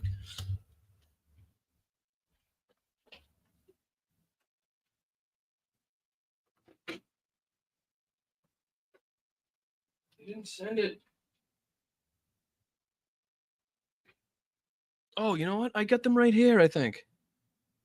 Hold on. I still have them on my old phone. That makes sense. Because that just sent a text message to confirm to my old cell phone, which isn't going to help me at all. All right, so let me just see here. Sorry, guys. I could have just done this. All right, so Peter paid me 10. I appreciate that for the road trip. Deanna paid $5 for your first SoCal tacos. I appreciate that so much. Deanna again. Hold on, let me see. I got to... Oh, for fuck's sake. Well, this is making me log in now, too. Big Brett. Good Lord. Password is... I'm never going to get it. Why can't it just give me a fucking... All right, send code. Yes, send code. Okay, sent me a code. All right, yep. Okay, all right. We're cooking with gas here. 1-8-3-1-6. We should be in. Do you want to allow Venmo to use face? Sure. Look at my pretty face. All this just to sign into Venmo. All right, let's go.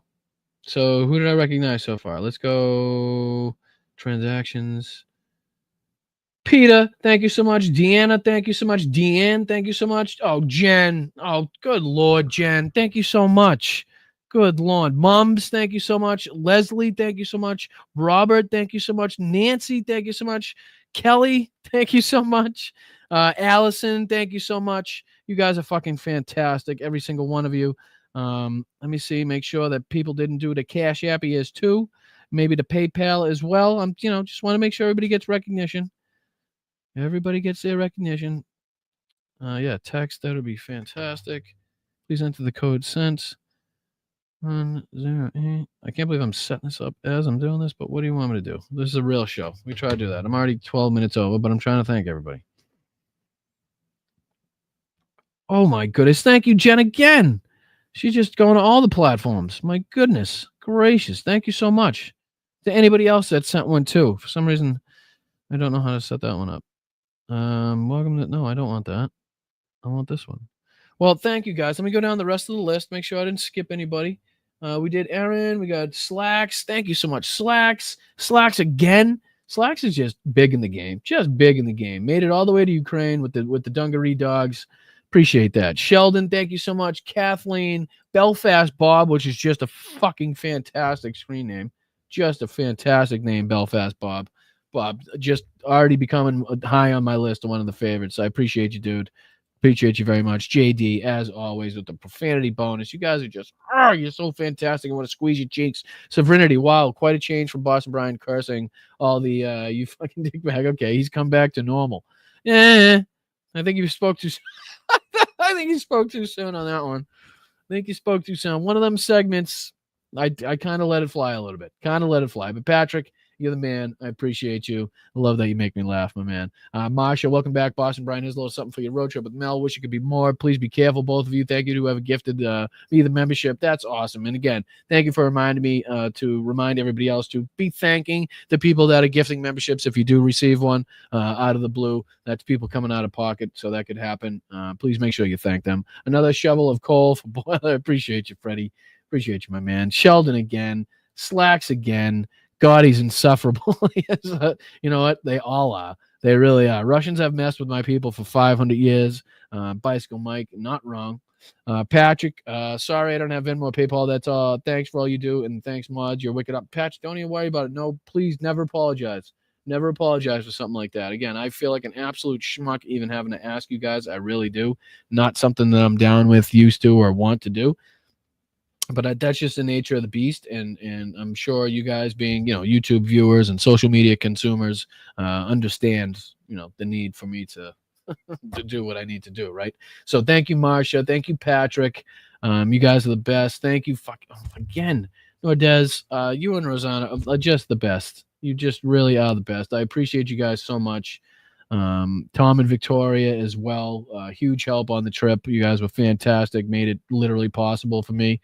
JD, thank you so much again. Jenny Faye, happy birthday, and thank you again. Marsha, Sheldon, Flipper, great show. We'll send a bigger PayPal later. Again, no strings attached. Don't feel like you have to do anything if it is not in the cards. If you're, again, like me, that has to rob Peter to pay Paul, stop it. Again, if it's in the cards, just that's all I'm gonna say. I do not want to be putting anybody in a situation they cannot handle. Carl, thank you so much. Safest of travels. Again, it was tough missing shows because, again, this being my financial future and what I depend on, that missing those few shows really has an impact. So I appreciate you guys again for everything that you do. Slacks again, and to round it out, Patrick, you deserve it. You're the best. I am not the best. You guys are the best. I am just an asshole with a microphone and a camera, and now the ability to sit here to give my opinion, spread awareness. So again, more on my trip to Europe to come. Big things happening with my move to California, live shows from on the road, Harry Dunn, Dropkick Murphys, Ken Casey, Ken Harbaugh. I mean, we're talking about some big things to come here, people. We're not talking about we're not talking about your average everyday just regular podcast here from Boston Brian. We're talking about doing some big things with some great people, hearing some fantastic stories, sharing some fantastic content with you in the coming days, in the coming future. And you guys again have been along on this ride, along on this journey since the beginning. And I don't know, I find that to be incredibly cool. That you guys, again, like I've been saying from this whole time, get to watch this whole thing be built and grow. Unlike just hopping on to a channel that already has 2 million, 3 million, 4 million subscribers. This was literally built from the ground up by you guys, for you guys, and I can't thank you enough. So I really appreciate it. Everything that you do, everything that you continue to do, your support for Ukraine, your support for this show, your support for me and Mel and Logan. It really is fantastic. So until Sunday, I will see you at 1 p.m. Again, actually, will I? I don't know. I think I will. I'm so confused on schedules and what's going on. I think, let's see, Sunday I should be able to. Sunday, I'll be there. I'll be there Sunday. So watch out for me. Hit the alarm bell. That way you always get the notification when I go live. Make sure you like, share, and subscribe. Again, thank you, and big shout out to everybody that was part of the humanitarian convoy. All the superstars I met. You guys were fucking fantastic people and deserve so much credit. But until next time, keep swinging, stay loud, watch your back, and watch somebody else's. This is Blunt Politics. I'm Boston Brian. I will see you next time, all right? And I have no idea what I'm going to do for an ending, but we're gonna find out right here. Should I just? I'll do one of these. I'll do one of these so you can do this. All right. Logan's favorite hated song. He hates this. All right, I'll catch you next time, guys. I appreciate it. Make sure you hit that like on the way out. Thank you to everybody that sent Venmo, PayPal, Cash App, anybody that super chatted, super thanks. You guys are the best. Appreciate it. You guys make it happen. Let's go.